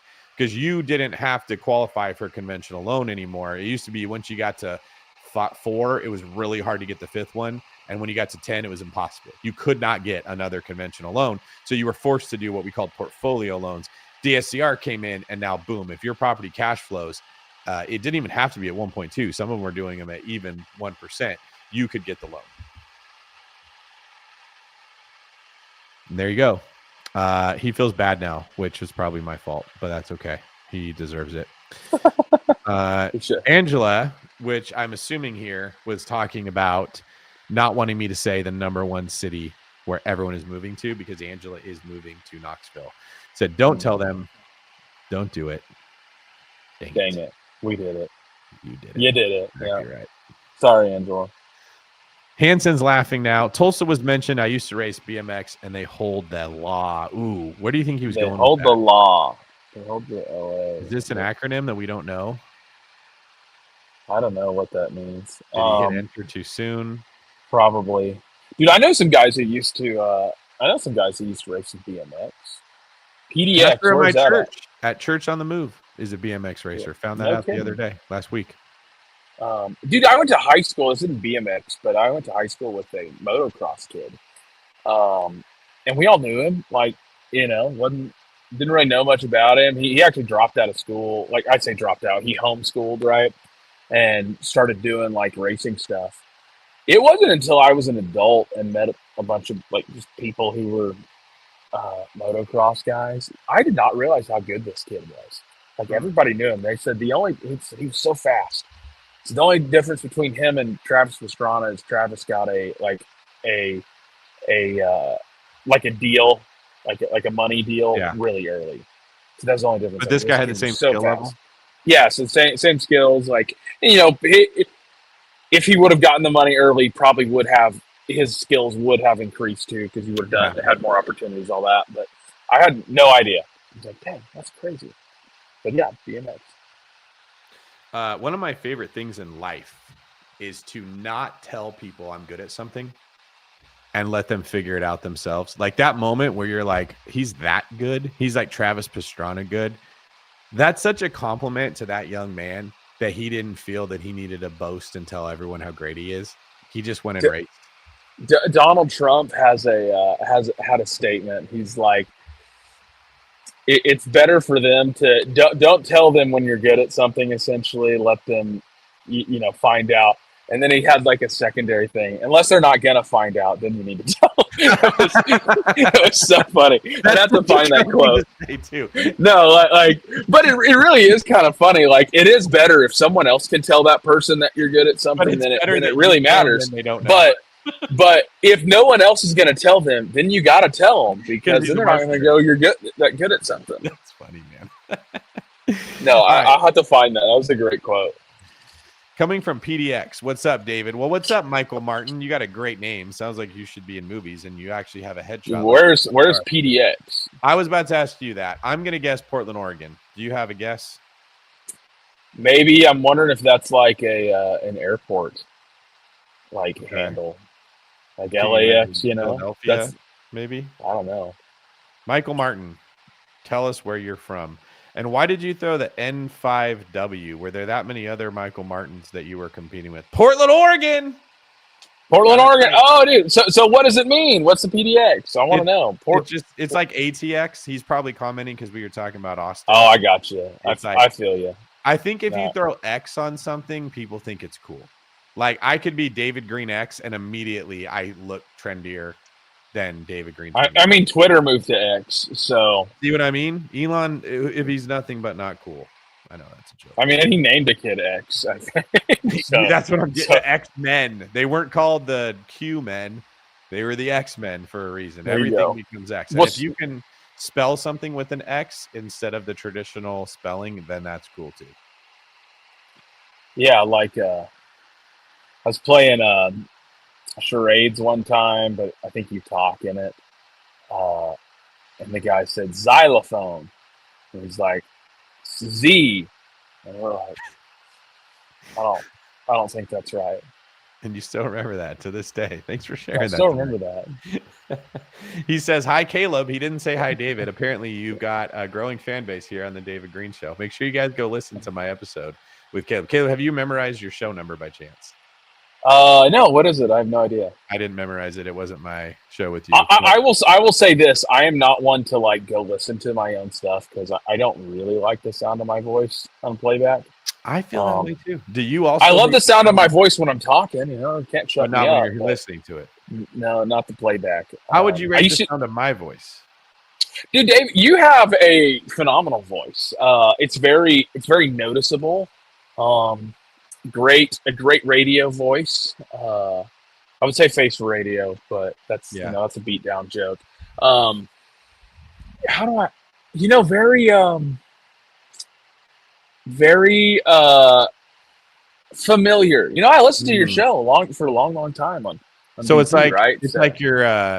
It's like your blanket from childhood when you hear it.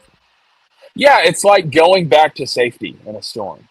Like what we were talking about earlier. I'm the tornado shelter of real estate. Your voice is moving to Oklahoma. That's what it is.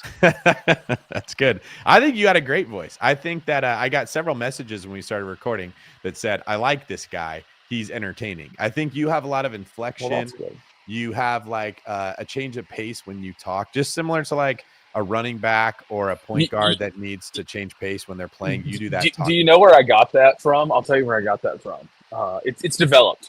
The power team, dude. I was doing all sorts of stuff. You had to. I have this thing on my TikTok videos. People talk about. I do this whisper shout where I'm like, "Hey, I'm behind this house," and it's like a lot of energy, but I'm not screaming into the phone. And yeah, part of it is I'm usually in neighborhoods or somewhere. I'm not trying to be super loud and scream. But it was developed on the power team. Because if you're on the microphone, a lot of times you couldn't hear hear your voice back on the monitors. So if you were just screaming, you would lose that voice first night. And they're 5 nights of stuff. And so you had to learn to be energetic, but not scream your voice out. People don't realize how hard it is to communicate clearly, succinctly, and not be boring. Like, I got a couple people that work for me. I'm not going to say their names because they might be listening at some point. And when they talk, it just makes me want to poke my own eyeballs out with this pen. It's monotone. It's slow. I can't handle it. I just start like freaking out, needing to get off this phone call, right? Like, they just suck the life out of me. It's one of those just text me. Yeah. And like, but then their texts are this long, right? Like, communication is not something that you either do or don't do. It's something you need to learn how to do. And in my head, it is literally something you do out of respect for other people. Because if they're going to listen to us for an hour and 40 minutes when we're talking, we have to make it worth their while. We have to make it fun. You can't just say stuff and it tastes bad. You don't want to be a brand muffin. That's what some people are. They are a brand muffin. Have you ever listened to NPR? I mean, I don't know how people do it. no, not really. The only time I ever heard NPR was when I used to listen to Freakonomics radio or something. This And they is just wouldn't mention it. NPR, the David Green Show with Caleb Wright, joining you today to the pitter-patter of rain on a tin rooftop and a well-manicured, hair-combed Norwegian god. Today we are going to be discussing foreclosure. You can only do this for so long, and it's terrible. Punakar's back. Sin City, GTA. After investing in traditional rentals for over 2 decades, I started investing in fractional real estate on Arrived. It's easier to diversify in places with a great yield and fundamentals, Knoxville being one. You familiar with fractional real estate investing, Lord Caleb? No, sir, I'm not. You know, getting above my head on fractional real estate. I mean, I'm guessing. You know, you might be able to tell me. I have no idea. I could tell you. There's a lot of pressure on me to know stuff. I predicted this being a thing, not to toot my own horn, but I just could see it coming a couple years ago when the market was crazy hot and you couldn't afford to buy a house. Do you remember how NFTs worked? Were you paying attention to that whole thing? Oh yeah. I think so. So people would just they're buying a percentage, right, or investing a percentage into a home. Yeah, Is that's that it. right? Like if you and me were going to partner to buy a house, it would be presumably 50-50. You know, I have an investor who was doing that. He was coming down from Denver and he was buying, you know, these $50,000-$60,000 houses that he could rent out pretty well. Like they were nice, sub 100, you know, somewhere between 50 and 80. And he would get 2 or 3 people in with them, and they would do these. Well, imagine you had 100 people or 5,000 people. That's crazy. So you're sort of buying shares in a home, but you probably don't buy them in one home. It's probably a fund that buys 100 houses, and you are buying shares in the fund. So it would function like a REIT, real estate investment trust, that's not publicly traded. What is the difference? Because this stuff kind of can go over my head a little bit, and I'm fascinated with it. I know some guys doing it. What is the difference between that and like a syndication? This is going to get me in trouble if I have to give the legal answer. It's not. Don't give me the legal answer. Give me not a whole lot different. The main difference would be in a syndication, you've got 2 major roles: a general partner and a limited partner. In a fractional real estate investing, you're not a limited partner. You're sort of buying stock in a non-publicly traded company. But you wouldn't have like if you're an LP, you've got protections in the law if the GPs start doing things screwy, where you could go in and take control. I don't think you get any of that with fractional investing. Gotcha. And the idea was when NFTs were super popular and you were buying a percentage of a fictional thing that was supposed to be worth money, that you could do this with real estate. I think we're heading to a day, and it sickens me to say this, where there's some stupid 19-year-old YouTuber or TikToker that gets a bazillion views because they do jackassery on the internet, but you're like, that guy's going to blow up, right? Or there's some girl who you're like, she's going to be huge on OnlyFans, that you can like buy, you can invest in this person early and get shares in their future earnings. I'm pretty sure we're coming to that day. Not that I'm looking forward to this. You look disgusted, but I could just tell like the way that the world's moving, that's what we're going to have. What do you think? I mean, you're probably not wrong. Okay. Sounds like degeneracy, so I'm sure it's probably true. All right. The dog, your favorite dog. Tulsa was mentioned. I used to race BMX. Does anyone know what BMX stands for? There's an X in there. Bicycle motocross, dude. Okay. Did you say that earlier? I don't think you did. No, but I know what BMX is. Bicycle motocross. That's a Yeah. fun. Okay. So it could be BMC, but I guess it's I don't know if that's what I know it as, is bicycle moto. But so you might have made that up. I don't know. You know, I might not know what the M stands for, but I do know that it's like, bicycle, like dirt racing and. But see, cross should be C, and they didn't, because X is cool. You throw an X on it, and people are interested. No, the X is always something like, in flying, when you say, "Hey, I'm flying my cross country," you don't say when you abbreviate it. It's not a CC. It's an XC. XC, even though CC is obvious, I mean, X finds a way to dominate and take over other letters' jobs because it doesn't really have its own use. It's like a lazy letter that never gets used and it just wants to do something. So it hijacks other letters because it's got all the free time in the world. And then they also try to do that to Christmas too. So yeah, they're trying to take the Christ out of it, right? When I was a kid, that was like a major sin. You don't say Xmas. You don't say Xmas. It is still a sin now. You don't do it. I used to race BMX. Tulsa holds finals each year. The funniest thing was a Burger King converted to a strip club. They changed nothing on the building, but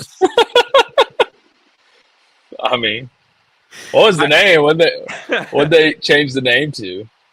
That's what I was just wondering. Like Pop Queen instead of Burger King. There's the names of strip clubs are always so funny. There was a place I was on a crusade. And we drove by one, and in Killeen, Texas, and it was called the Twisted Wrench. And I was like, "Is that an auto shop or?" Oh no, they have 4 a.m. eggs and legs. Okay, that's a strip club. Great, interesting. I did read an article. No, I saw a video about how like strip clubs are shutting down, which is just another sign that people don't feel like they have disposable income. So men are not going, or because everything that they go in there to see, they can go find on the internet in 10 seconds for free. So strip clubs are sort of the Blockbuster Video of the degenerate industry. Yeah, not that I'm feeling bad, but I do think it's a sign that people don't have money and the economy is really bad when even that is becoming something that's shutting down. Stimulus check talk only seems to come back up when the Epstein talk gets heated. I'm not going to let Caleb go on a huge rant about this, but anything you want to say?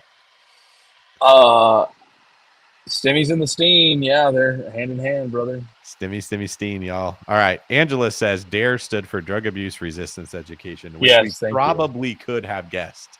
This is one of those acronyms I'm a little embarrassed that I didn't just immediately think of. She typed it out very quick, so she spelled resistance wrong, but that's what the DARE thing was. And she said, "I'm disappointed. I've never been offered drugs once. They kind of lied." Or they did their job. Everyone's afraid. Good for them. Since the economy's in bad shape, what can be done to make the economy work better for most people? What a great question. We're actually thinking creatively instead of just critically.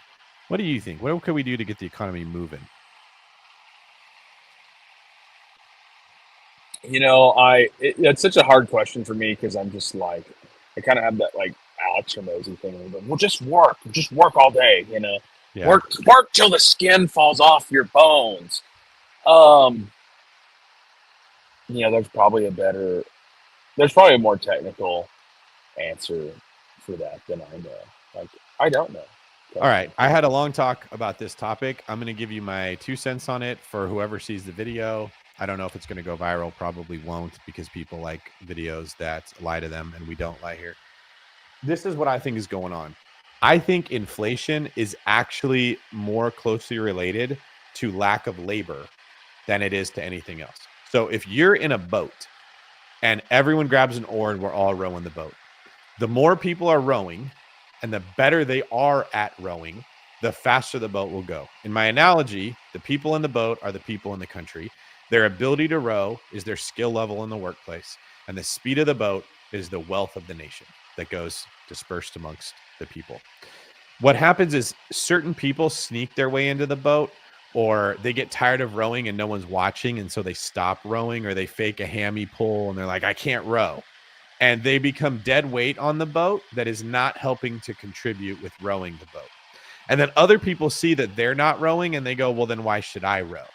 And then other people go, well, if I can't get a girlfriend, if I'm really good at rowing a boat because they're on OnlyFans or they don't want to get married anyways, why am I going to row? And a bigger and bigger chunk of the row people move to the I'm not doing anything, I'm just dead weight people. This is the socialization of an economy from capitalism into being socialistic. When everyone is capitalistic and they're all pulling their weight, the thing flies through the ocean and we're the dominant country in the world. As people stop rowing, they become taking from the economy. They still get education, they still get healthcare, they still get their food paid for, they still get Section 8 housing. They still, like, nobody lets people starve here. So they're still pulling. Their weight is in the boat, but they are not helping to propel the boat forward. And then it becomes an all call. Hey, come to this boat because you don't have to row. You can just sit here and they'll take care of it. Magically, the boat just moves. That makes everything expensive. Like, you and I are in real estate. When we need to hire someone to do work, if you can't find someone to go put a roof on or do some drywall or repair a leak or fix something easy, and they want to charge you an outrageous amount of money, the investment itself falls apart. You can't make it work. If you want to hire someone to work for you and they say, hey, I'm not working for less than $50 an hour, and you're like, I just need you to sit at the desk and answer a phone. What happens is everything becomes expensive because there's not a lot of people contributing to the economy.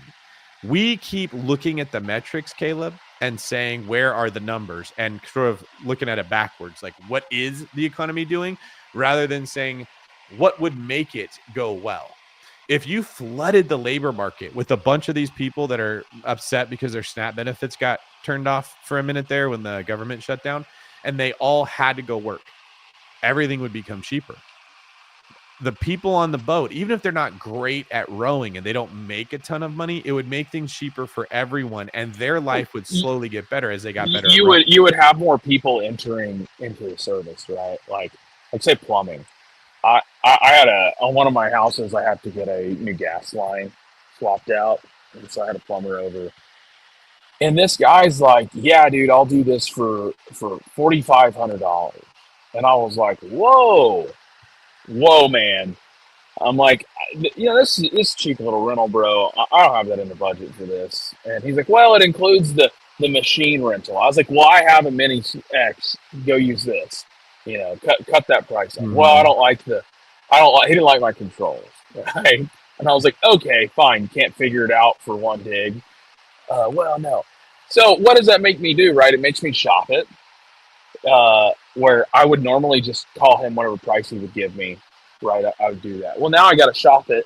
Now I got to find competition and bring that in. Yep. So the competition who I use for a lot of other stuff, you know what? He's going to use my machine. He's going to do it for literally less than half price because he's hungry and ready to go. So you take any of these people who are not working, who are sitting on the sidelines, and you put them into any service, the price is going to go down on that service. They're going to have more affordability. Therefore, as like an investor and as somebody who owns more properties, I can then now afford to say, cool, you're doing that. Well, I need you to do that in 4 more locations. So now I've got them employed. Like I've got a guy who does some pretty decent work for me. And he's affordable. That's kind of his biggest thing. Well, guess what? Because he was affordable on these things, on these jobs, I can afford to employ him for the entire year. So I literally worked for me for all of 25, and it's probably going to bleed into 26 before I run out of things, but I probably will buy other stuff to keep him busy. Mm-hmm. It's, dare I say it, it's the trickle down effect, but kind of. Yeah, that's the reality of how we get costs in the country down. It's very simple, but it's very unpopular. Everyone's got to work. And there's ways you go about doing this. You can say, hey, are you on Section 8 housing? Are you on SNAP benefits? Are you receiving a free education, but you're not working? Well, here's the deal. Everyone has to work. You show that you work 40 hours a week. And if you don't work 40 hours a week and you don't have some disability, you're going to go work for the government. And the government jobs are not going to be fun. Why can't we have people that cut the grass of taxpayers, wash the cars of taxpayers, show up and do some kind of work? I know that sounds like you and I are not used to hearing this, so we would look at it like it's abusive, but you could make the argument it's abusive that we take taxes from people and give it to people that don't work. It's just as unfair.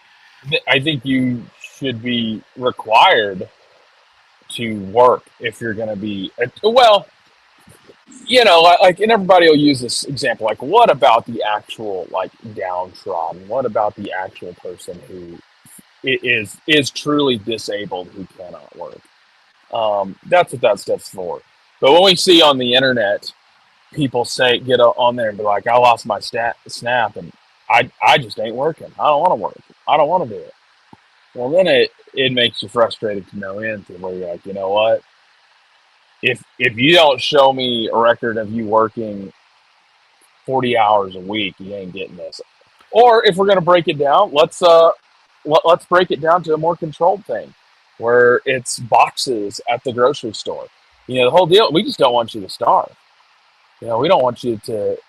Or that's what it's for, right? We don't want you to starve, not go buy McDonald's on it. But that's a whole nother tangent.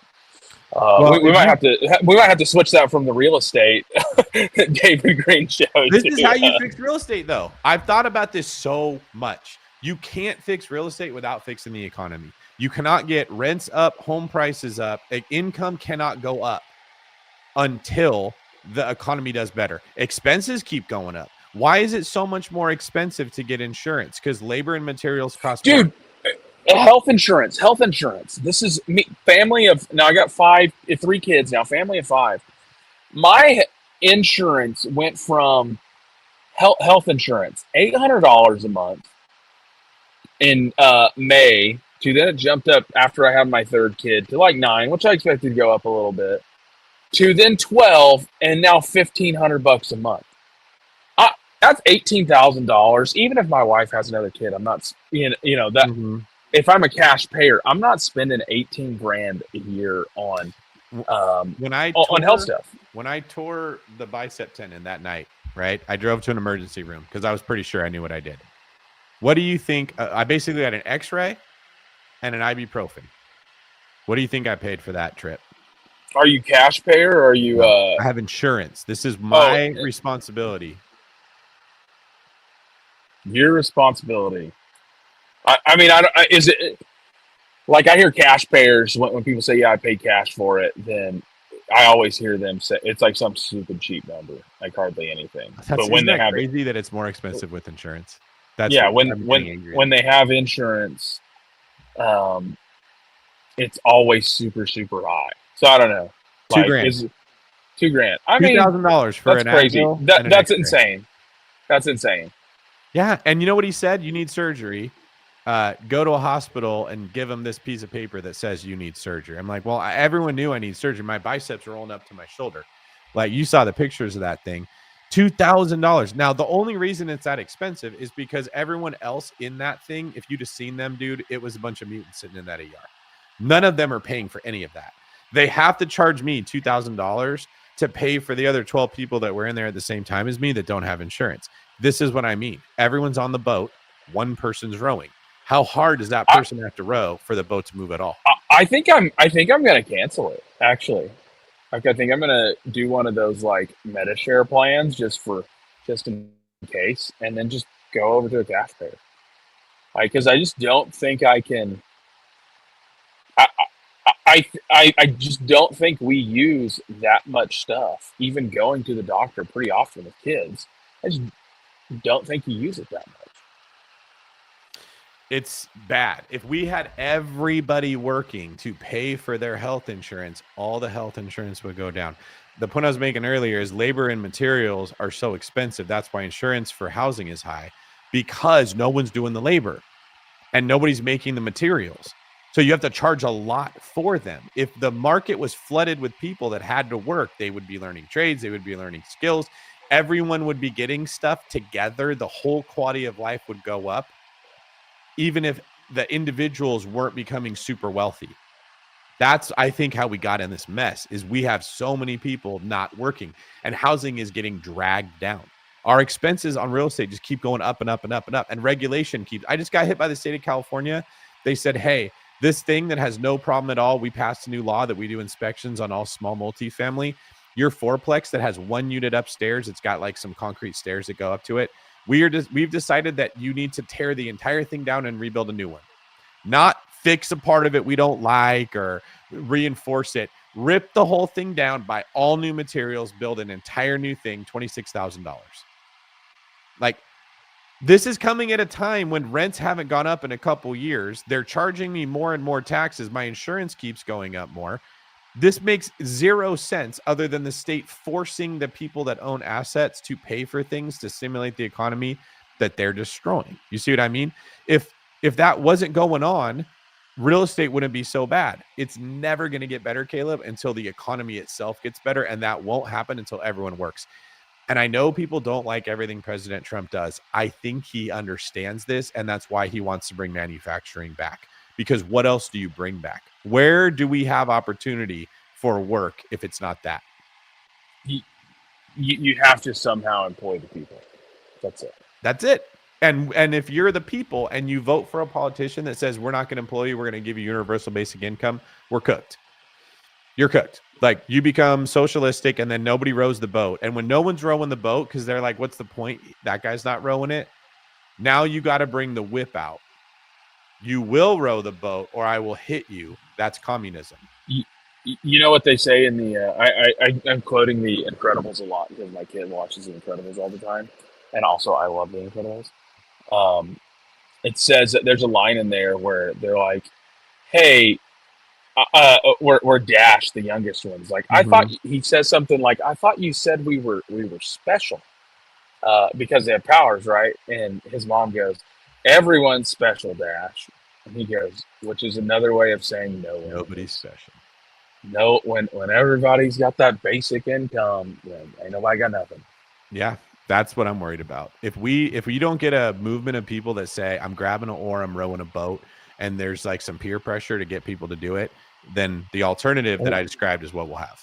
You know, I heard you break down in your analogy. I heard you break down like, hey, this is what the boat is. This is what the current is. What's the oar?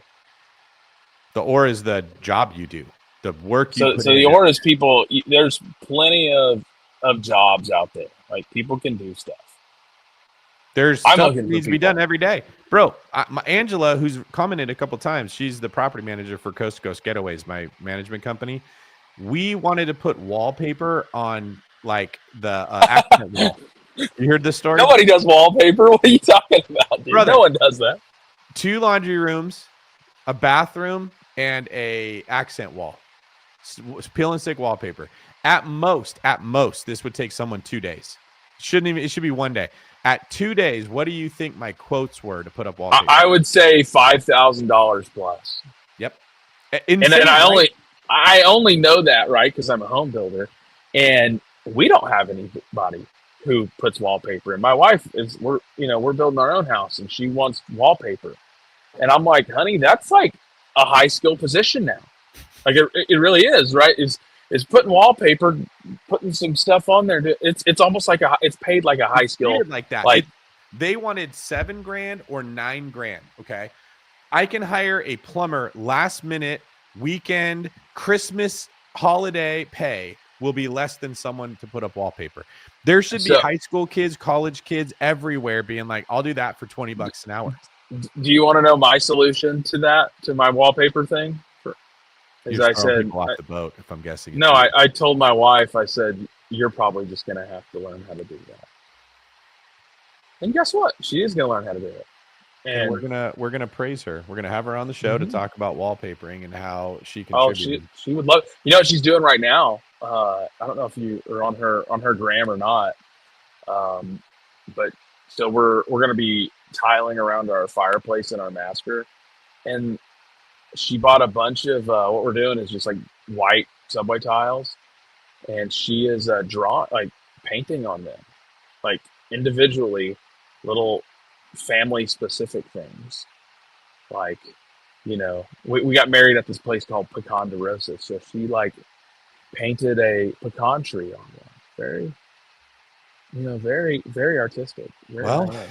there's unfortunately going to be a lot of stay-at-home moms that have to hang wallpaper if we can't fix this problem. And I'd love for your wife to be able to stay there with your kids and not have to do it, which means able-bodied Right. people need to do something. But this is what's ushering in the AI revolution because people don't want to do stuff. And I think people are believing that we're going to have some utopia where it's going to be amazing, and it's going to be a very bad scenario. Wande Oliveira, what are your thoughts on small multifamily utility splits? I don't like the of RUBS. Am I being too buy box specific? Do you know what the acronym RUBS stands for? No, sir. Something utility. I don't remember what it is either. I think they use utility. It's like a shared utility system where if you have 4 people that all rent one unit in a fourplex, you take the utilities, you divide it by 4, and you bill it to each person. So that's what a lot of like. That's how I think my guy. if you don't have it individually metered, this is how landlords. I think you can get sub meters like for water. I don't know. I actually have a friend who looked into it a lot. You can put a sub meter on stuff that just tells you the usage. They're easier to do than it used to be. Yeah, you can do that. You just basically take the pipe going into that unit, you put a meter on it, and then it will. I think there's even like a Wi-Fi that will connect to it, and it'll. Yeah, it doesn't necessarily connect to the municipality, but it connects to you, so you know what to bill. And then you know what to bill each person. Because I'm like Juan here.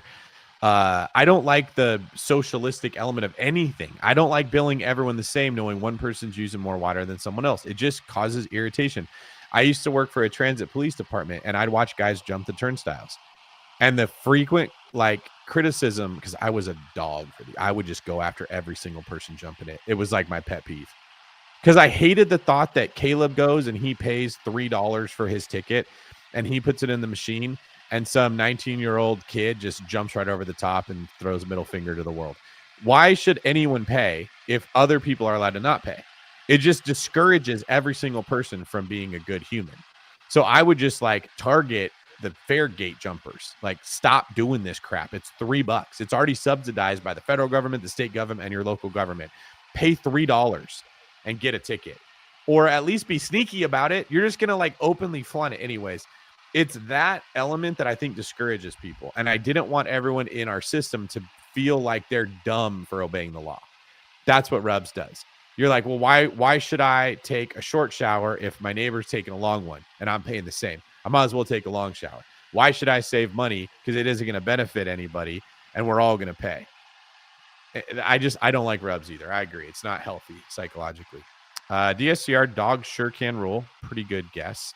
Hanson, the party pooper, said, whoops, I couldn't help it. Martin said, hi from Chattanooga. Speaking of Chattanooga. Yeah. Shout out to What's up, chat? Chattanooga in the chat. Chattanooga, there you go. Michael did say Portland, Oregon, and we got Rogelio Ramirez. Look at that happy couple. I love seeing that. Says, hi, David from Green Bay, Wisconsin. Welcome. Michael Martin says, I'm currently doing a refi with the One Brokerage. Hey. My mortgage company. Bought my first house to House Hack from David Green. Seeing Green information back on BP. Now you got the David Green Show. Make sure you guys subscribe on Apple, Spotify, or here on YouTube if you haven't already done so. Very glad to hear that, Michael. Let me know how it goes. And we're now besties, because if you do a deal with one of my companies, I feel indebted to you. Nick Pop, how do you make, I think he means DSCR loans work when purchase costs are high and current interest rates cause mortgages to be much higher than rents can cover? This is the problem everyone has. My solution is you don't. You pay less or you put more down. That's the only way it's working right now. Hot take. Not every deal is a good deal. Yeah. DSCR only works if it cash flows. And right now, purchase prices, like Nick is acknowledging here, they are too high for what rents can support. And you know why rents can't support it, Caleb? Because people aren't making enough money to pay higher rents. So we are stuck. Until the economy improves, rents are not going to go up, but you're not going to stop expenses from going up, which means that vice is just, it's like a rear naked choke, man. It's just getting squeezed tighter and tighter. Nick Pop also said REITs are similar to stock market ETFs. Any guess what ETF stands for? I know this one. Electronic transfer or something. That what it is? Electronic transfer funds. That's exactly Funds, right. that's Good right, yeah. job. Multiple owners and multiple properties, similar to many people, can own combinations of multiple stocks. Kelly thought that my emergency room trip was $15,000. That's somebody who's had a bad experience with healthcare. And FIRE stands for forced into retirement early. That's what AI can do. How do you fix the economy if that happens? We should end on this one, Caleb. What are your thoughts on what we do as a country if AI forces people out of work?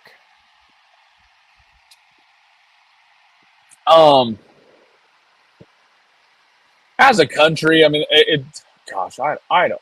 That's What do such you do as a human? hard Let's try that. question. What do you do as a person? You lost your job. Okay, If I'm as a person, I'm going to go find something that can't be done on By a the computer. internet or by a machine, right? By a computer.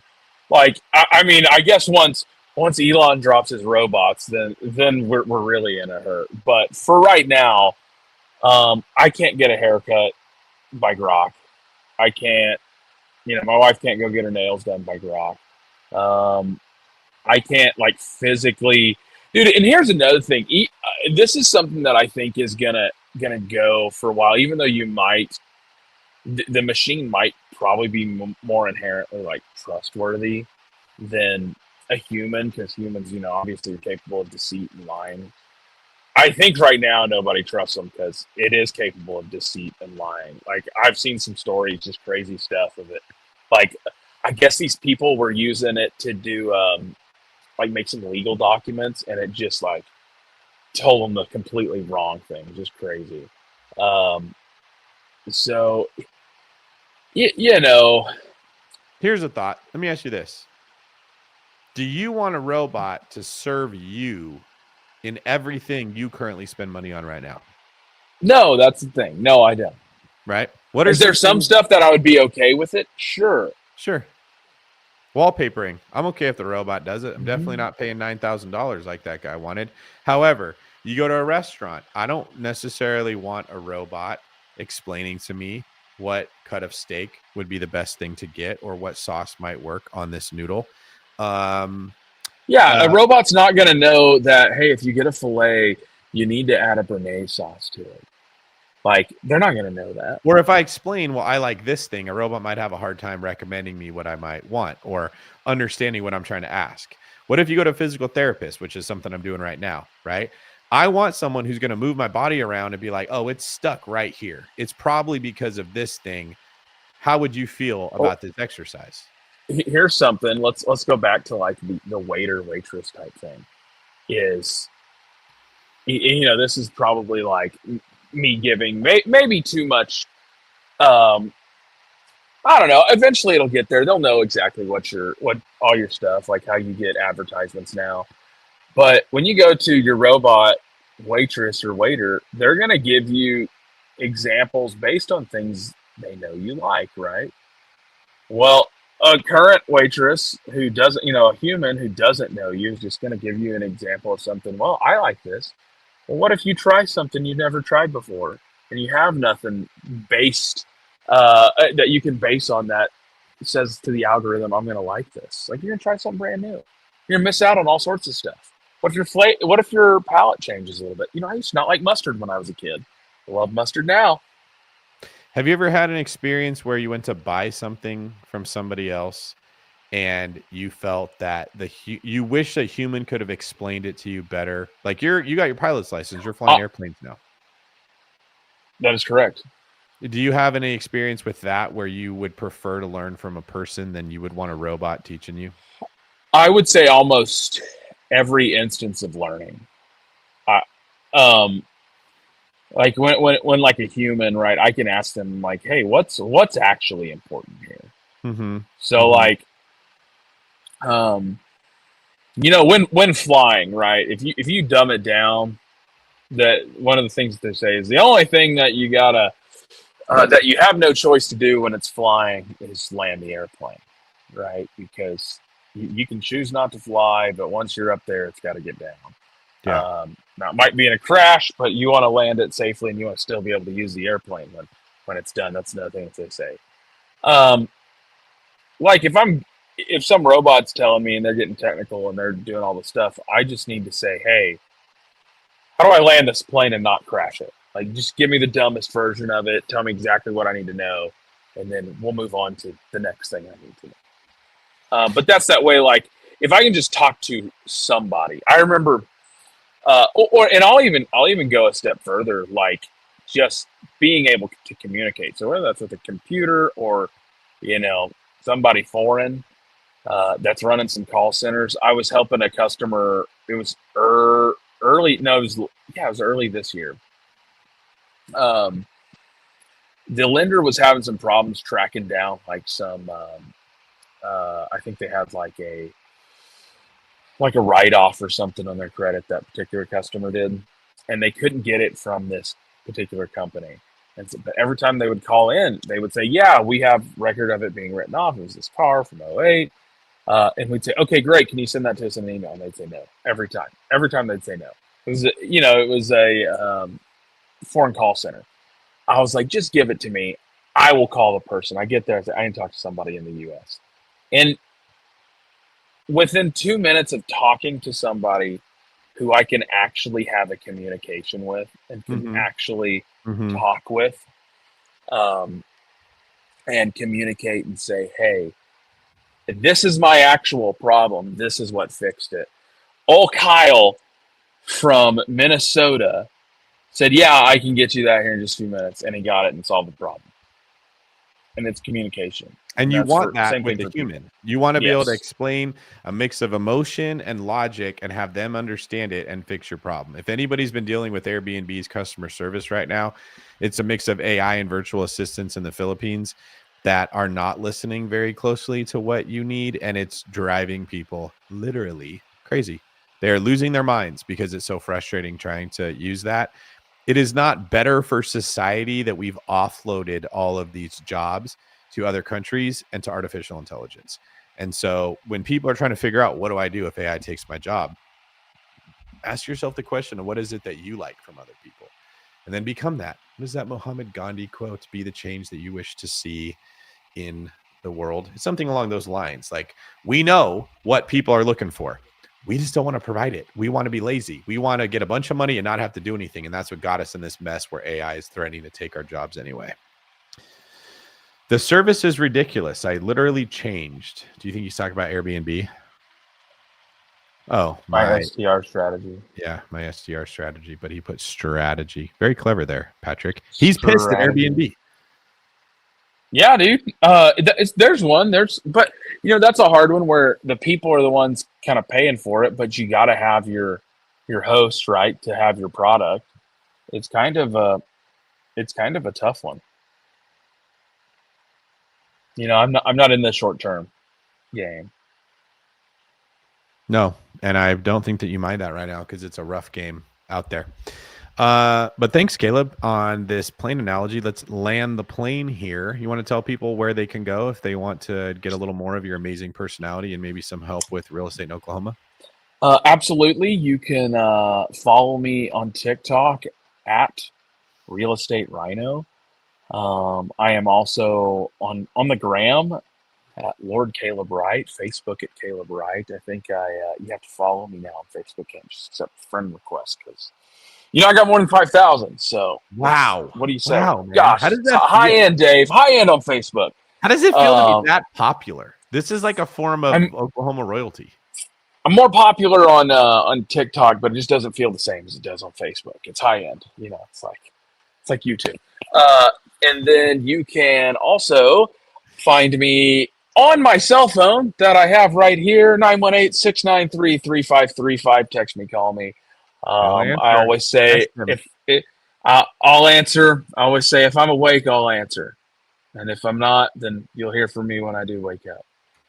Do you want to sing the Drake? You can hit me on my cell phone to get people to call you. No, I don't want to do that. All right. Maybe if you guys call him and ask for that, he'll give you Next time. Make sure you reach out to Caleb. Let him know. Thank him for being on the show tonight. We had him here for 2 hours and almost 20 minutes when he only committed to an hour. He may be upset about that, but he hit it when we were recording with all of y'all out of great respect. Guys, we know this is a very tough market. This is a very tough economy. Nobody wants to cry about anything, and nobody is, but I know it's tough. So thank you guys. Hang in there.